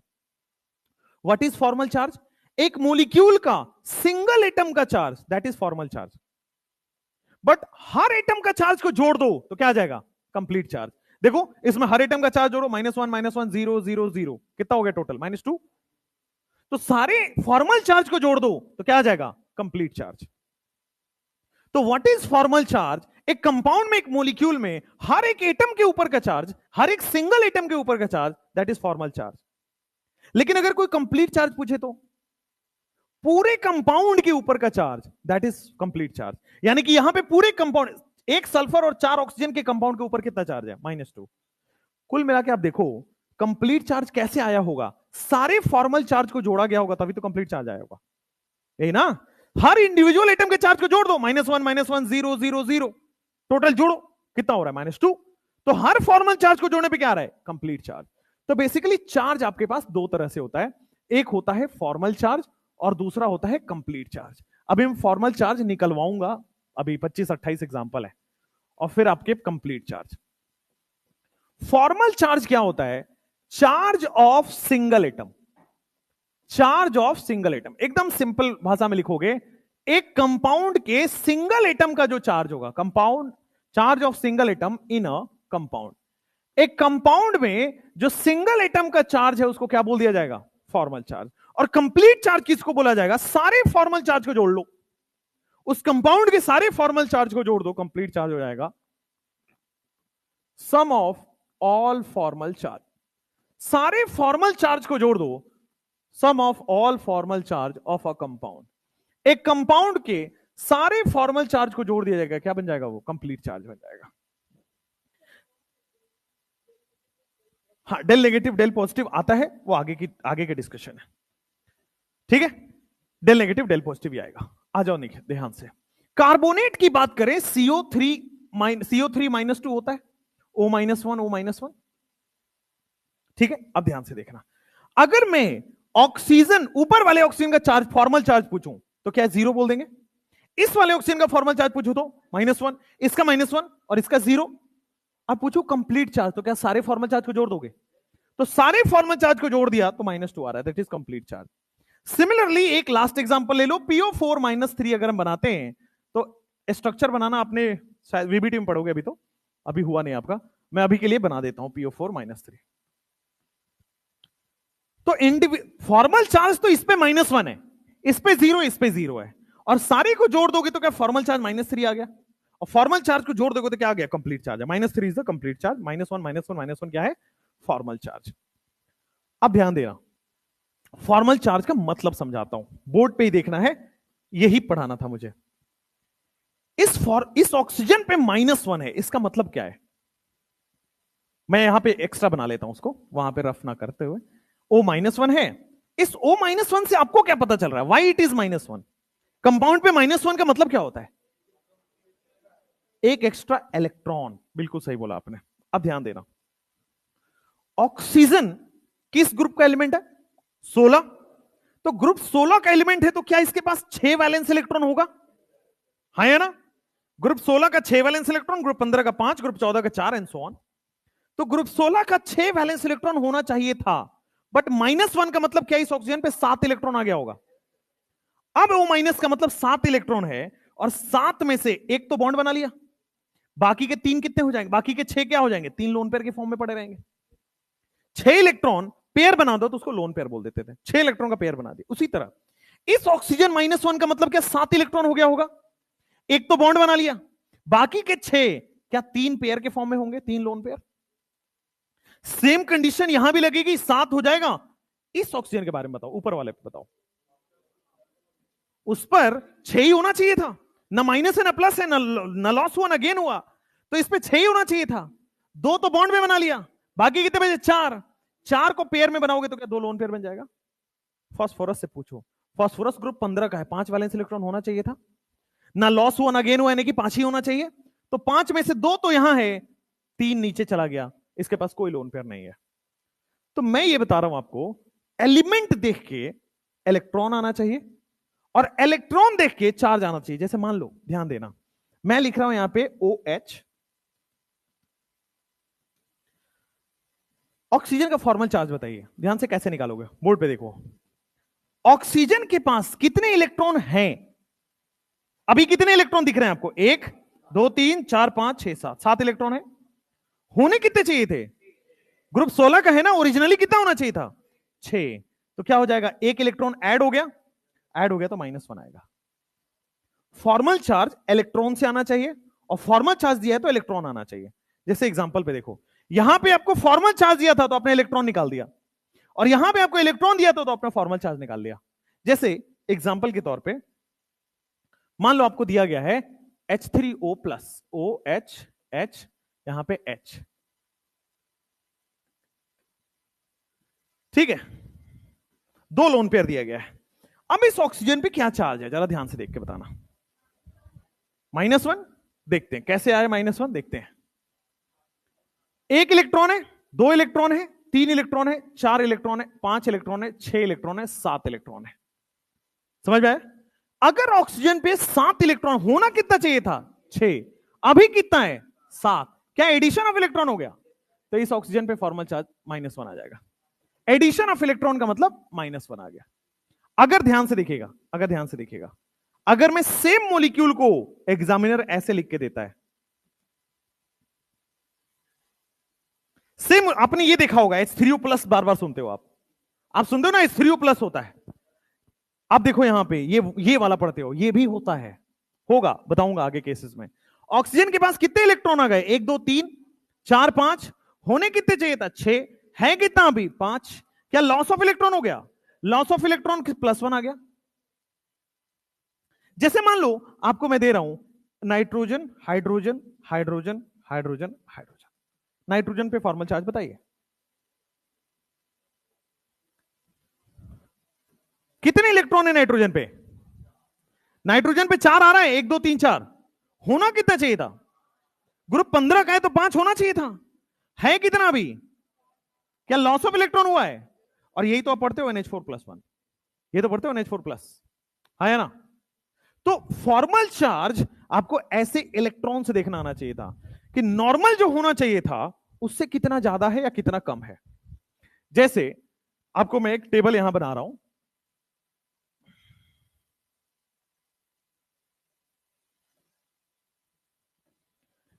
मान लो आपको ग्रुप 13 का एलिमेंट दिया गया है, boron, aluminium, gallium, indium, thallium. Group 14 का एलिमेंट दिया गया है कार्बन, सिलिकॉन, जर्मेनियम, टिन और लेड।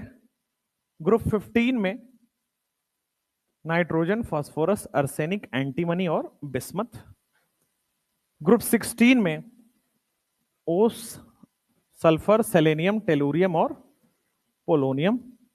ग्रुप 17 में fluorine, chlorine, bromine, iodine and एस्टाटाइन। Group 13 में इन सारे एलिमेंट के पास 3 वैलेंस इलेक्ट्रॉन होंगे। 3 VE लिख दो, वैलेंस इलेक्ट्रॉन, 3 वैलेंस इलेक्ट्रॉन होंगे। ग्रुप 14 में 4 वैलेंस इलेक्ट्रॉन होते हैं। ग्रुप 15 में 5 वैलेंस इलेक्ट्रॉन होते हैं। ग्रुप 16 में 6 वैलेंस इलेक्ट्रॉन होते हैं। ग्रुप 17 में 7 वैलेंस इलेक्ट्रॉन होगा, 7 वैलेंस इलेक्ट्रॉन। ठीक है, तो इसके आउटर मोस्ट सेल में 3 लिखा होगा, लिख लो। यहां पे आउटर मोस्ट सेल में 4 होगा, यहां पे आउटर मोस्ट सेल में आपके पास 5 होगा।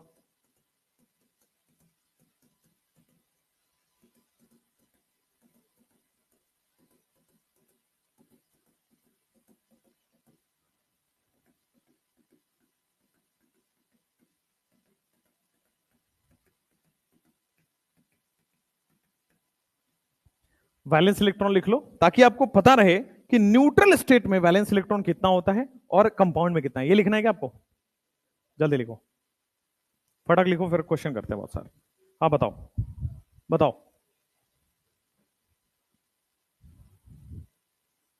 हाँ,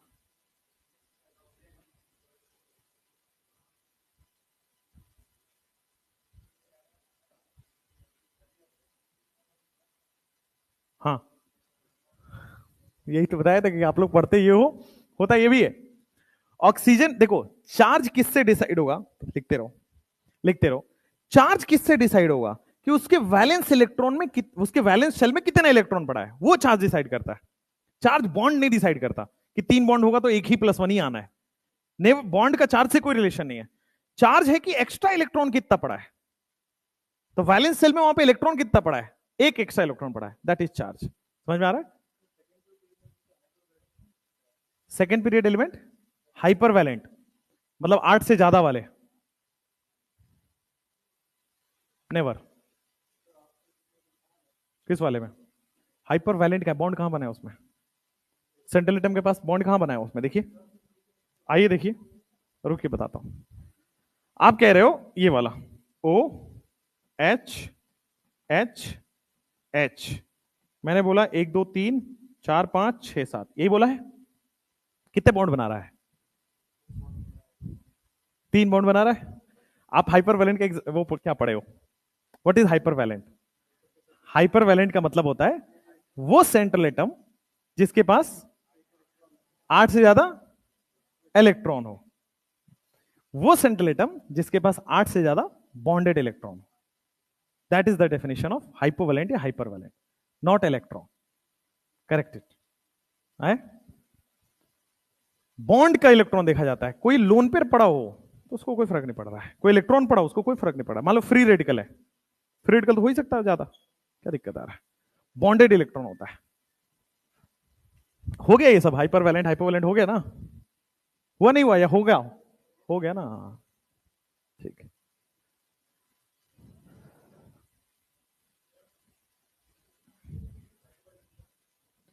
PCl3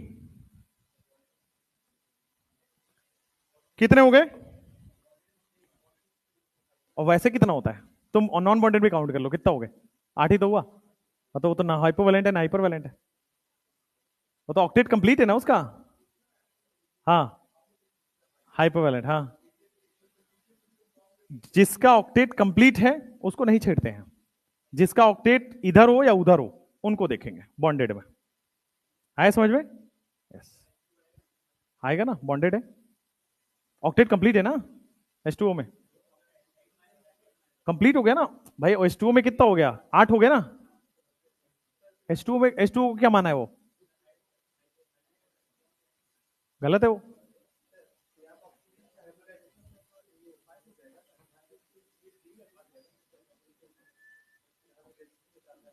निकालिए, 3 सिग्मा बॉन्ड हो गया, 2 लोन पेयर आ गया। हाँ आ गया, क्या दिक्कत है? हाँ, डी नहीं होगा, सही कह रहे हो। ओके, बताता हूं आपको। Why are you only seeing कि ऑक्सीजन में, ऑक्सीजन का कॉन्फ़िगरेशन लिखो। देखो ध्यान से, ये वाला कब आता है, ध्यान से सब लोग देख लो।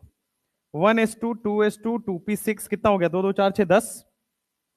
2p4 आता है, यही होता है ऑक्सीजन, है ना? ध्यान से देखना बोर्ड पे सब लोग, ये क्या 2s2 आ रहा है और ये 2p4 आ रहा है। आप जो पढ़ते हो वो ये वाला पढ़ते हो 2p4। आप जो पढ़ रहे हो सर ये लोन पेयर है और ये लोन पेयर है और ये दोनों बॉन्ड बना रहे हैं, यही पढ़ते हो आप इसको भूल रहे हो। आप उसको क्यों भूल रहे हो? वो क्यों नहीं 1s के इलेक्ट्रॉन दिखा सकता है? बॉन्डिंग में पार्टिसिपेट नहीं कर रहा, बट 1s के इलेक्ट्रॉन मैं दिखा सकता हूं। 1s का इलेक्ट्रॉन बॉन्ड नहीं बनाएगा, this is non bonding electron, but मैं दिखाने को तो दिखा ही सकता हूं। नॉन बॉन्डिंग इलेक्ट्रॉन, बॉन्ड में तो केवल आउटर मोस्ट सेल पार्टिसिपेट करेगा, 2s2 2p4, बट 1s2 का इलेक्ट्रॉन में दिखाने को तो दिखाई, तो रिप्रेजेंट तो कर ही सकता हूं, व्हाई नॉट?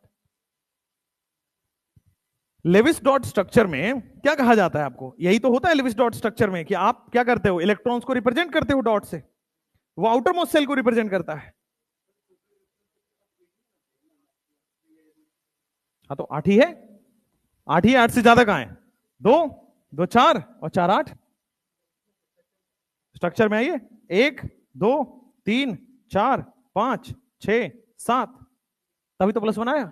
-1 तभी तो दिया, क्योंकि क्या आ जाएगा आपके पास? 8। -1 का मतलब 8 कंप्लीट हो गया, एक इलेक्ट्रॉन एक्स्ट्रा डाल दिया, तो वो टोटल 8 इलेक्ट्रॉन है। समझे ना? चलिए नेक्स्ट, नेक्स्ट। ये हो गया, जल्दी लिखो फटाक से, इधर क्वेश्चन लिख देता हूं एक दो।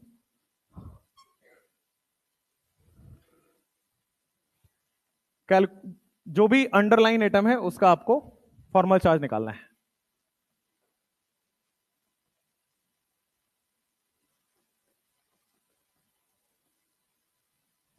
आपको अगर बहुत कंफ्यूजन हो लिख लो कि this electron is of 1s, बहुत डाउट हो तो। ठीक है, चलिए। नहीं, लुइस में नहीं दिखाते, ये लुइस थोड़ी है। आपको किसने बोला ये लुइस है? स्ट्रक्चर है। लुइस डॉट स्ट्रक्चर कहता है वैलेंस इलेक्ट्रॉन को रिप्रेजेंट करना है। ठीक, चलिए अंडरलाइन एटम का फॉर्मल चार्ज निकालिए।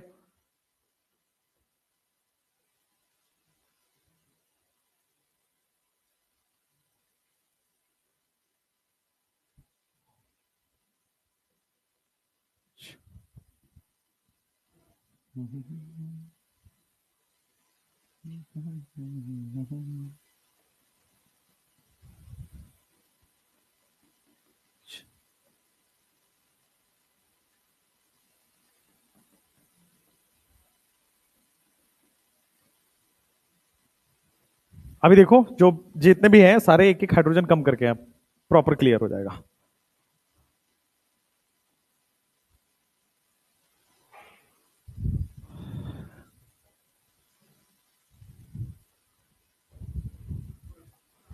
फ्लोरीन क्या +1 चार्ज दिखाता है या नहीं? बताओ,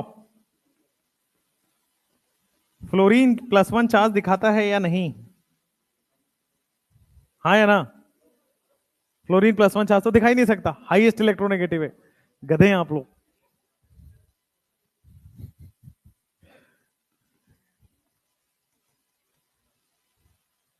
फ्लोरीन +1 चार्ज दिखाता है ना? एक ऑक्सो एसिड बनाता है जिसमें फ्लोरीन +1 चार्ज दिखाता है। Example HOF। HOF लिखो एक बार, HOF बनाओ, देखो बना के HOF। हाइड्रो फ्लोरीन एक ही ऑक्सो एसिड बनाता है HOF जिसमें वो +1 दिखाता है। ध्यान से देखिएगा, ओ इधर बोर्ड पे देखो, ऑक्सीजन पे क्या -2 चार्ज होता है, इस पे कितना आएगा +1, न्यूट्रल करने के लिए इस पे +1 जाता है ना? यस। केवल एक ऑक्सो एसिड है जहां पे फ्लोरीन +1 दिखाता है। और ये सब जो भी सवाल आपके हैं ये सब प्रीवियस ईयर के हैं, मैच द कॉलम के। चलो एक काम करते हैं, इसको बनाते हैं। हाँ, नोट कर लो।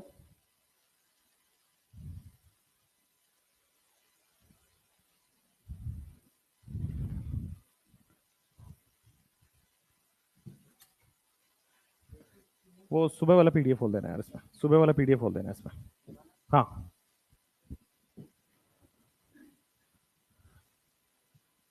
ये लिख लिया, तब तक सॉल्व करो।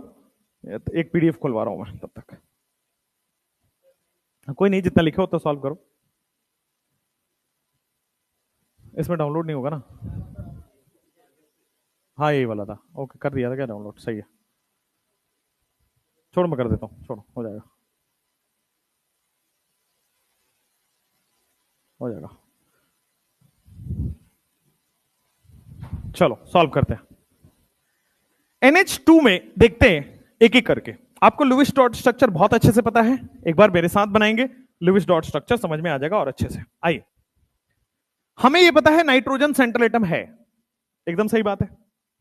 दोनों हाइड्रोजन सराउंडिंग एटम है, बिल्कुल सही बात है, दोनों हाइड्रोजन आपका सराउंडिंग एटम है।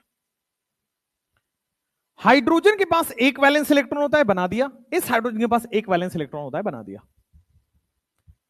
इस वैलेंस इलेक्ट्रॉन को बॉन्ड बनाना पड़ेगा, तो सामने भी एक इलेक्ट्रॉन, इसके सामने भी एक इलेक्ट्रॉन। नाइट्रोजन के पास टोटल कितने होते हैं? 5। नाइट्रोजन के 2 दिख गए होंगे, तो बाकी के 3 भी तो और हैं, तो एक ऊपर दे दो और 2 यहां दे दो। एकदम क्लियर है? NH2 में हाइड्रोजन एक बॉन्ड बना के स्टेबल हो गया, ये वाला हाइड्रोजन एक बॉन्ड बना के स्टेबल हो गया। अब नाइट्रोजन से पूछा गया इसका फॉर्मल चार्ज क्या होगा, बताइए।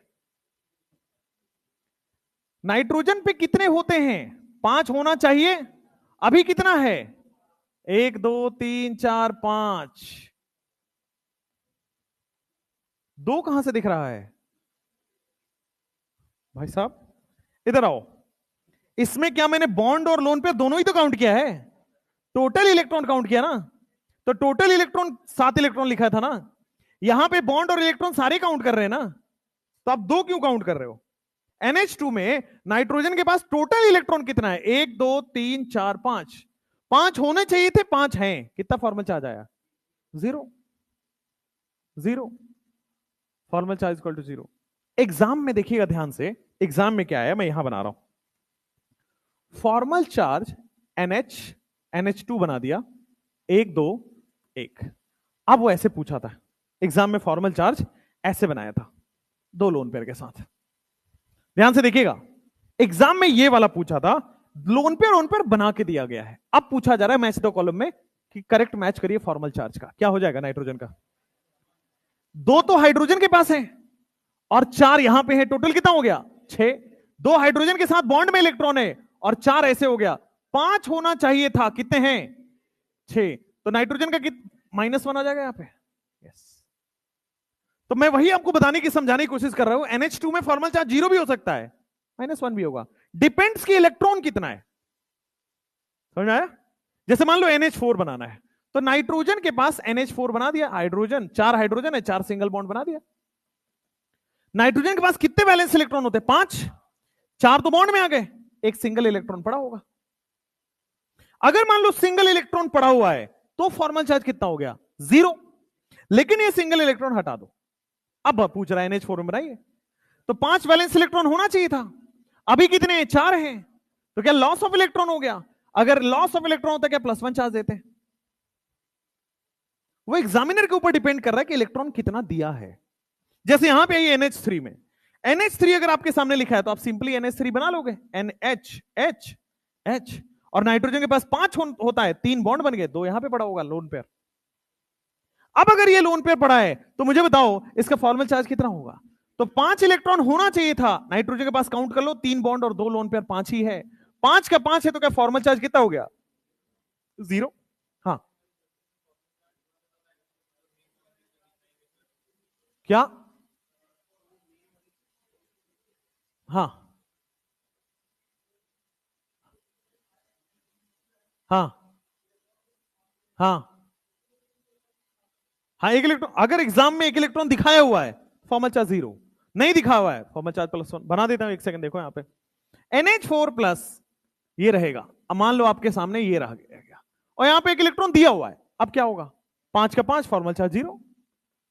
यहां पे यही इलेक्ट्रॉन तो नहीं दिखाया, इसीलिए तो लॉस ऑफ इलेक्ट्रॉन हुआ, यही तो +1 आया है। तो आपके पास ये स्ट्रक्चर दिया होता है, एक सुनो क्वेश्चन, इधर देखो ध्यान से, आपके पास इस तरह से क्वेश्चन रहता है, समझ गए? आपको वो बनाना नहीं होता है, आपके पास इस तरह से क्वेश्चन रहता है, समझ में आया? इस तरह, जैसे अब देखो ध्यान से, अब सब लोग पहले बोर्ड पे देखना, ध्यान से उतारना। अब देखो पूछ रहा ऑक्सीजन का फॉर्मल चार्ज, ऑक्सीजन कितना इलेक्ट्रॉन है? 1 2 3 4 5 6 दिख रहा है, 6 ही होना चाहिए, 6 ही है, तो क्या फॉर्मल चार्ज ऑक्सीजन का 0 बोल दूं? इस ऑक्सीजन का बोलो, तो 1 2 3 4 5, 6 होना चाहिए था, 5 है, लॉस ऑफ इलेक्ट्रॉन हो गया। इस ऑक्सीजन का बताओ, 6 होना चाहिए था, 7 है, 1 2 3 4 5 6 7, 6 होना चाहिए था, 7 है, -1 आ गया। तो आपको स्ट्रक्चर दिया होगा, और फिर मैं वही बता रहा था, दोनों केस एग्जांपल लेके दोनों केस बता रहा था आपको कि स्ट्रक्चर जो दिया होगा उससे, जैसे मान लो यहां पे सल्फर का बता दो, ग्रुप 16 का है, 6 इलेक्ट्रॉन होना चाहिए था, है कितना? 1 2 3 4 5 6, 6 होना चाहिए था, 6 है, कितना हो गया फॉर्मल चार्ज? 0। इस कार्बन का बताना जरा, 0 होगा, क्यों? कार्बन के 4 इलेक्ट्रॉन होने चाहिए थे, क्या चारों हैं? 3 हाइड्रोजन के साथ, 1 कार्बन के साथ, तो 4 का 4 अगर है तो फॉर्मल चार्ज कितना हो गया? 0। इस वाले कार्बन का फॉर्मल चार्ज बताओ, ग्रुप 14 का है तो 4 इलेक्ट्रॉन होना चाहिए, है कितना? 1 2 3 4, 4 इलेक्ट्रॉन होना चाहिए, 4 है, फॉर्मल चार्ज कितना हो गया? 0। अगर मैं आपसे पूछूं हाइड्रोजन का फॉर्मल चार्ज बता दो, हाइड्रोजन के पास ओरिजिनली कितना होना चाहिए? 1 इलेक्ट्रॉन, और 1 ही तो है, तो 1 इलेक्ट्रॉन होना चाहिए, 1 है, यानी कि फॉर्मल चार्ज कितना हो गया? 0। जैसे इस सल्फर से पूछा जाए, ग्रुप 16 का है, 6 होना चाहिए, है कितना? चेक कर लो, 7 इलेक्ट्रॉन मिल रहा है, 6 तो यहां और एक वहां पे बॉन्ड में, तो 7 हो गए, कितना हो गया फॉर्मल चार्ज? -1। चल जा भाई, हाँ ना, अमोनिया में आ जाओ, आपको स्ट्रक्चर दिया है, फॉर्मल चार्ज पूछ रहा है, 5 होना चाहिए था, कितना है? 5 ही तो है, 3 बॉन्ड में और 2 लोन पेयर में, तो 5 का 5 हो गया, फॉर्मल चार्ज कितना हो गया? 0, फॉर्मल चार्ज इक्वल टू 0। मान लो ये वाला क्वेश्चन पूछे आपसे, यहां पे NH2 है, अब देखो यहां पे लोन इलेक्ट्रॉन दिखा दिया आपको, अब बताओ 5 होना चाहिए था, कितने इलेक्ट्रॉन है? 1 2 3 4 5 6 दिख रहा है ना, तो कितना हो गया? -1 चार्ज हो गया। ये वाले में आओ, 1 2 3 4, 5 होना चाहिए था, कितना है? 4, कितना हो गया? 4, +1 फॉर्मल चार्ज है। इस नाइट्रोजन का बताओ 0 है क्या? वैकेंट ऑर्बिटल भी है, वैकेंट ऑर्बिटल भी दिया हुआ है, फॉर्मल चार्ज कितना है? 5 होना चाहिए था, है कितना?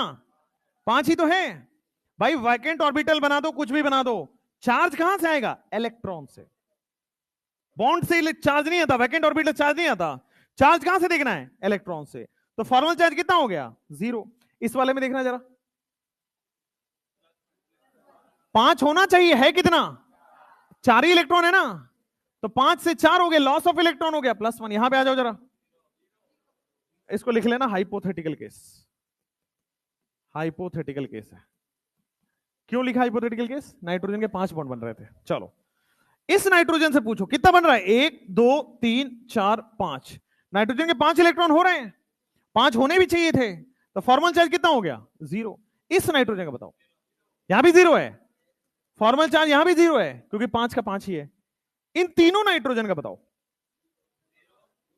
दे ध्यान से, वैलेंस इलेक्ट्रॉन कितना होना चाहिए? 5, है कितना?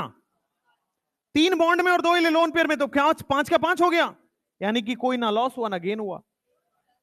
ध्यान से, यहां पे 5 होना चाहिए था, 4 ही इलेक्ट्रॉन दिख रहा है मुझे यार, तो 4 लॉस ऑफ इलेक्ट्रॉन हो गया, +1। 5 इलेक्ट्रॉन होना चाहिए था, 2 2 4 और 2 6 दिख गया, तो क्या गेन ऑफ इलेक्ट्रॉन हो गया? गेन ऑफ इलेक्ट्रॉन यानी कि -1। फॉर्मल चार्ज +1 -1 0 कुछ भी हो सकता है, फॉर्मल चार्ज डिसाइड होता है इलेक्ट्रॉन से। ठीक है, अब इसका उपयोग कहां आएगा? लगेगा तो इतना आसान चीज है, उसका उपयोग कहां आएगा? जब भी रिएक्शन करेंगे अभी आगे जाके, सबस्ट्रेट, इलेक्ट्रोफाइल, रिएजेंट, वहां पे फॉर्मल चार्ज का बड़ा रोल है, क्योंकि अभी तो आप इलेक्ट्रॉन से चार्ज निकाल रहे हो, आगे 20 क्वेश्चन ऐसे भी हैं जहां पे चार्ज से इलेक्ट्रॉन निकाल लोगे, जहां पे मैं अगर O- लिखूं तो अपने आप 7 इलेक्ट्रॉन नहीं बना दोगे, अगर मैं F- बना दूं तो आप अपने आप 8 इलेक्ट्रॉन नहीं बना दोगे, तो आगे जाके कोऑर्डिनेट बॉन्ड कहां बनेगा, लोन पेयर कहां कितना आएगा, वैकेंट ऑर्बिटल कहां आएगा, ये सब आपको चार्ज से ही चमकेगा। ठीक है, देखो चार्ज, जैसे मान लो अभी आपको 12 ही क्वेश्चन हुआ, आगे बढ़ो, ये वाले क्वेश्चन में आओ, फास्फोरस की बात करो, कितने आपके पास होने चाहिए? 5 होने चाहिए, कितने हैं अभी? कितना लॉस हो गया? कितना +2 आ जाएगा? कितना प्लस आ जाएगा? 2। इस कार्बन से पूछो, -1। कार्बन का होना तो 4 चाहिए था, है कितना? 5 है क्या अभी कार्बन के पास, तो कितना हो गया? -1 हो गया। इस कार्बन फ्री रेडिकल की बात करो, तो क्या आपके पास टोटल 4 इलेक्ट्रॉन होने चाहिए थे, और 4 ही पाए जा रहे हैं, फॉर्मल चार्ज 0 हो गया। अब आपके दिमाग में कंफ्यूजन होगा, सर CH3 फ्री रेडिकल में कार्बन के पास तो एक्स्ट्रा इलेक्ट्रॉन है ना, तो एक्स्ट्रा इलेक्ट्रॉन का मतलब -1 चार्ज आना चाहिए था, है ना, है ना, लेकिन वो फ्री इलेक्ट्रॉन इसी कार्बन के वैलेंस इलेक्ट्रॉन में चार्ज -1 नहीं होता है। ठीक है ना, जब भी चार्ज देखना है, इलेक्ट्रॉन से चार्ज, टोटल इलेक्ट्रॉन चार्ज देखना होता है। आप ये इमेजिन नहीं कर सकते कि नहीं सर कार्बन पे एक सिंगल इलेक्ट्रॉन है, ये देखो -1, पूरा इलेक्ट्रॉन काउंट करना है आपको। तो कार्बन के पास पूरा इलेक्ट्रॉन कितना है? 4 ही है। जैसे मान लो आपके पास ये वाला एग्जांपल हो, 0 नहीं होगा, 4 होने चाहिए थे, अभी 3 बच गए इसके पास, तो क्या कार्बन पे +1 चार्ज आ जाएगा? अभी पढ़ोगे अगला टॉपिक, कार्बोकेटाइन CH3+। ये वाला देखो सल्फर पे -1 आ रहा है, सबके 6 इलेक्ट्रॉन होने चाहिए थे, कितने हो गए? सल्फर पे -1 आ गया। इस कार्बन पे पूछ ले तो 0 होगा, 3 हाइड्रोजन के पास, एक कार्बन के पास, 4 का 4 हो गया, फॉर्मल चार्ज कितना हो गया? 0। ये वाले में आओ, Cl का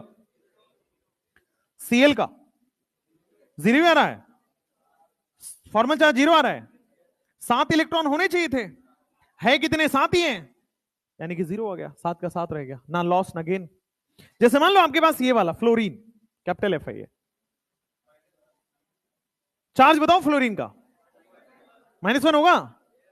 फ्लोरीन के पास होने कितने चाहिए थे, हैं कितने, गेन ऑफ इलेक्ट्रॉन हुआ। क्लोरीन क्या सेम हो जाएगा, होना चाहिए 7, है कितना। बोरोन का, बोरोन ग्रुप 13 का 3 इलेक्ट्रॉन होना चाहिए था, है कितना, गेन ऑफ इलेक्ट्रॉन हुआ -1। जैसे मान लो आपके पास एल्युमिनियम का ग्रुप 13 का 3 होना चाहिए था, कितना है, होगा कितना। हाइड्रोजन अगर 1 इलेक्ट्रॉन दिया गया तो 1 ही इलेक्ट्रॉन है कितना, 0 हो गया। 1 इलेक्ट्रॉन होना चाहिए, होगा कितना, 2, -1 हो गया। 1 इलेक्ट्रॉन होना चाहिए तो होगा कितना, 0 इलेक्ट्रॉन +1 हो गया। ठीक है, ये है बड़ा आसान, बट ये काम बहुत आएगा, काफी काम आएगा। अभी अभी कराऊंगा थोड़ी देर में ही, ये लास्ट के 3 क्वेश्चन करो। सिलिकॉन का देख लो, 4 होने चाहिए थे और 5 दिख रहा है तो ऐड हो गया, ऐड का मतलब -1। इन तीनों नाइट्रोजन का देखो, 5 होना चाहिए था, 2 2 4 तो 6 हो गया है, यानी कि -1 आ गया। इस वाले नाइट्रोजन का देखो, 5 होना चाहिए था, 4 ही दिख रहा है, यानी कि +1। 5 होना चाहिए था और 5 ही है, यानी कि 0 हो सकता है फॉर्मल चार्ज। कार्बन और ऑक्सीजन का बता दीजिए। कार्बन का फॉर्मल चार्ज, ऑक्सीजन का फॉर्मल चार्ज 0, बस। तो फॉर्मल चार्ज बहुत आसान है। फॉर्मल चार्ज या चार्ज कैसे आता है कंपाउंड में, इलेक्ट्रॉन डिसाइड करता है। कभी भी बॉन्ड डिसाइड नहीं करेगा कि नाइट्रोजन 4 बॉन्ड बना रहे तो +1 ही आएगा, बोरोन 3 बॉन्ड बना रहे तो +1 या न्यूट्रल हो जाएगा, ऐसा कुछ नहीं होता। बॉन्ड से इलेक्ट्रॉन का चार्ज का कोई रिलेशन नहीं है। चार्ज क्यों आ रहा है कंपाउंड में, इलेक्ट्रॉन की वजह से। जितना इलेक्ट्रॉन, अगर ज्यादा इलेक्ट्रॉन है तो माइनस, जितना कम इलेक्ट्रॉन है उतना प्लस, सिंपल बात है। तो इलेक्ट्रॉन का फ्लो चार्ज डिसाइड करेगा, ये रिएक्शन में बड़े काम देगा। इलेक्ट्रॉन का फ्लो चार्ज डिसाइड करेगा, ये रिएक्शन में काफी काम देने वाला है। जल्दी से लिख लीजिए, ये वाला लिखना था आपको। अब आओ यहां पे जरा इसको भी कर लो। HF की बात करूं अगर मैं, तो यार इसका पेन हैंग कर जा रहा है। अगर मैं HF की बात करूं, अब आपको स्ट्रक्चर बना के दिया गया, मान लो स्ट्रक्चर बना के दे देते हैं। फ्लोरीन के पास फॉर्मल चार्ज 0 हो गया, 7 का 7 हो गया, फॉर्मल चार्ज 0। HClO2 की बात करते हैं, देखो स्ट्रक्चर बना देता हूं। HClO2 है ना, OH,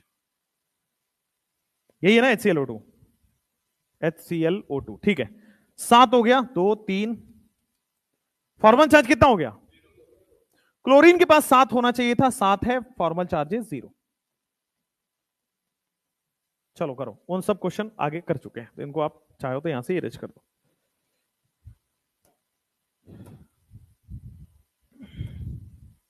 ये हो गया, हो गया नहीं वाला, तो जल्दी से 10-10 सेकंड में तीनों क्वेश्चन करो तो।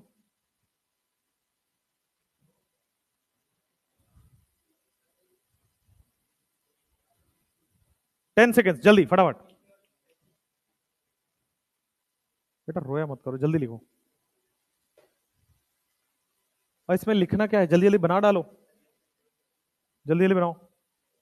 ये वैलेंस इलेक्ट्रॉन दिखाने का टेबल है बस, आपको पता होना चाहिए कि ओरिजिनली कितना इलेक्ट्रॉन होना चाहिए। ओरिजिनली जितना वैलेंस इलेक्ट्रॉन होना चाहिए, अगर उससे ज्यादा है तो माइनस, उससे कम है तो प्लस, वेरी सिंपल है।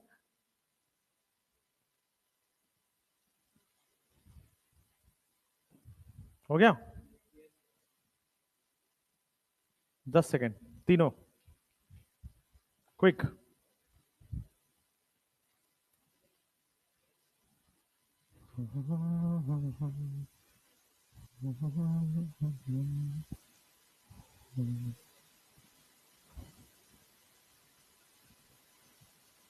आज से मैं जिम वापस स्टार्ट करूंगा, सोचो।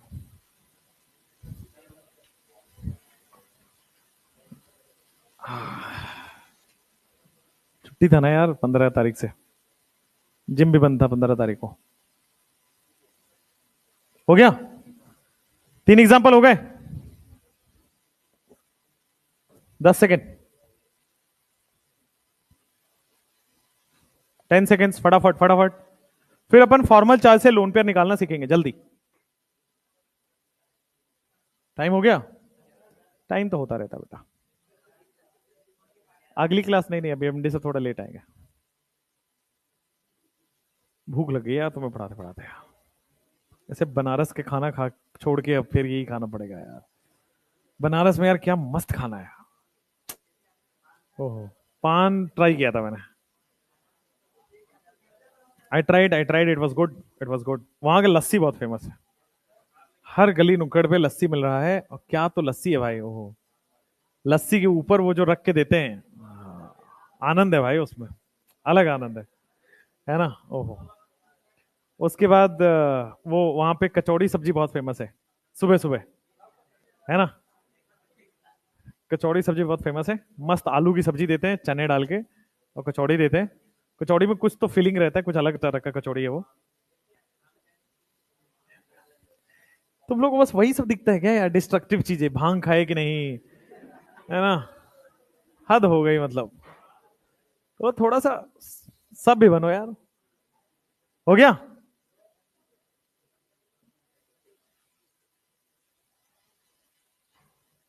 तो मैंने लगभग हर फूड ट्राई किया वहां पे। वहां का टमाटर चाट बड़ा फेमस है। कुल्हड़ में मिलता है। टोमेटो का होता है पूरा एकदम ऐसे ग्रिल करके मस्त। क्या तो अमेजिंग बनाते हैं यार वो। और आप सोचो 80 घाट पे आप बैठे हो, सामने गंगा बह रही हो, ओह, ठंडी हवाएं चल रही हो, आप आनंद में बैठे हो, और वहां पे मैं एकदम मस्त। हाँ तो अकेले ही जाएंगे और किसके साथ जाएंगे।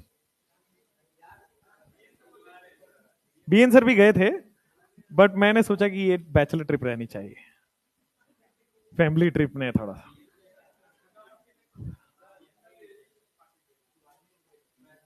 बगल वाले से लिखो, कोई बात नहीं, पीछे वाले से लिखो। हो गया। 3 क्वेश्चन। बहुत बढ़िया खाना है, बहुत बढ़िया जगह है, मुझे तो मेडिकल कॉलेज बहुत पसंद आया।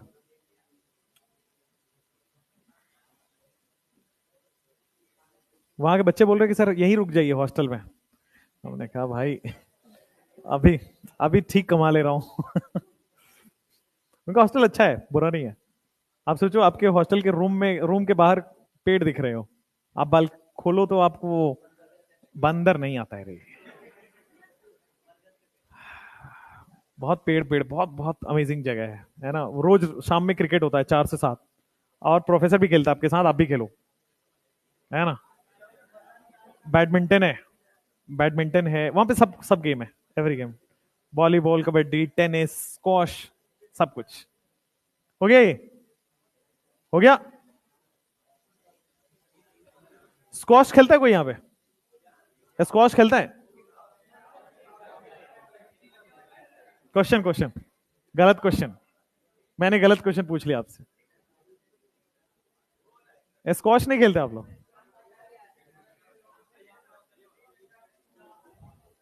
अरे एक छोटा सा बंद कमरा होता है, आप आप एक यहाँ पे रहता है, सामने मारा जाता है दीवार पे टेनिस से। That is that is squash, और उसमें बहुत ज्यादा आपकी कैलोरी बर्न होती है, बहुत एनर्जेटिक गेम है। अब उतनी बंद चीज में दौड़ना पड़ता है आपको। बैडमिंटन मैंने अच्छा खेला हुआ है, स्टेट लेवल तक, स्टेट नहीं, डिस्ट्रिक्ट लेवल तक खेला हुआ।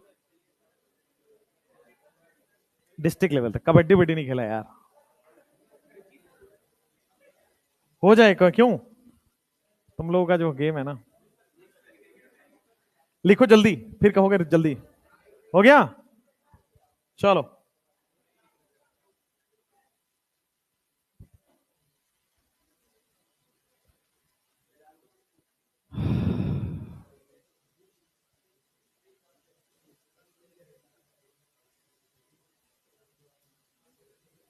यहाँ क्लब क्लब नहीं, एक क्लब है यहाँ पे, एक क्लब है यहाँ पे पूरे शहर में। नहीं नहीं, पटना न्यू क्लब करके है, वो जो बीजेपी ऑफिस के आगे जो पड़ता है। वो बहुत महंगा चार्ज है उसका, मंथली 20,000 रुपये लेते हैं सोचो। क्लब खेलने के लिए मंथली 20,000 रुपये लेता हूँ।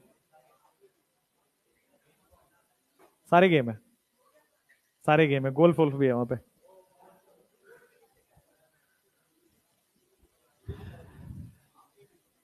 जल्दी, गोल्फ वोल्फ नहीं आती भाई, इतने महंगे गेम नहीं आते मेरे को। अपने को बैडमिंटन आता है, क्रिकेट ठीक ठीक खेल लेता हूं मैं। मैच करता था लास्ट वाले उसमें, होता तो था मैच लास्ट वाले जहां मैं काम करता था गुड़गांव में, तो वहां गांधी मैदान में। तुम्हें खेलना है? बीएन सर खेलते हैं, अच्छा खेलते हैं।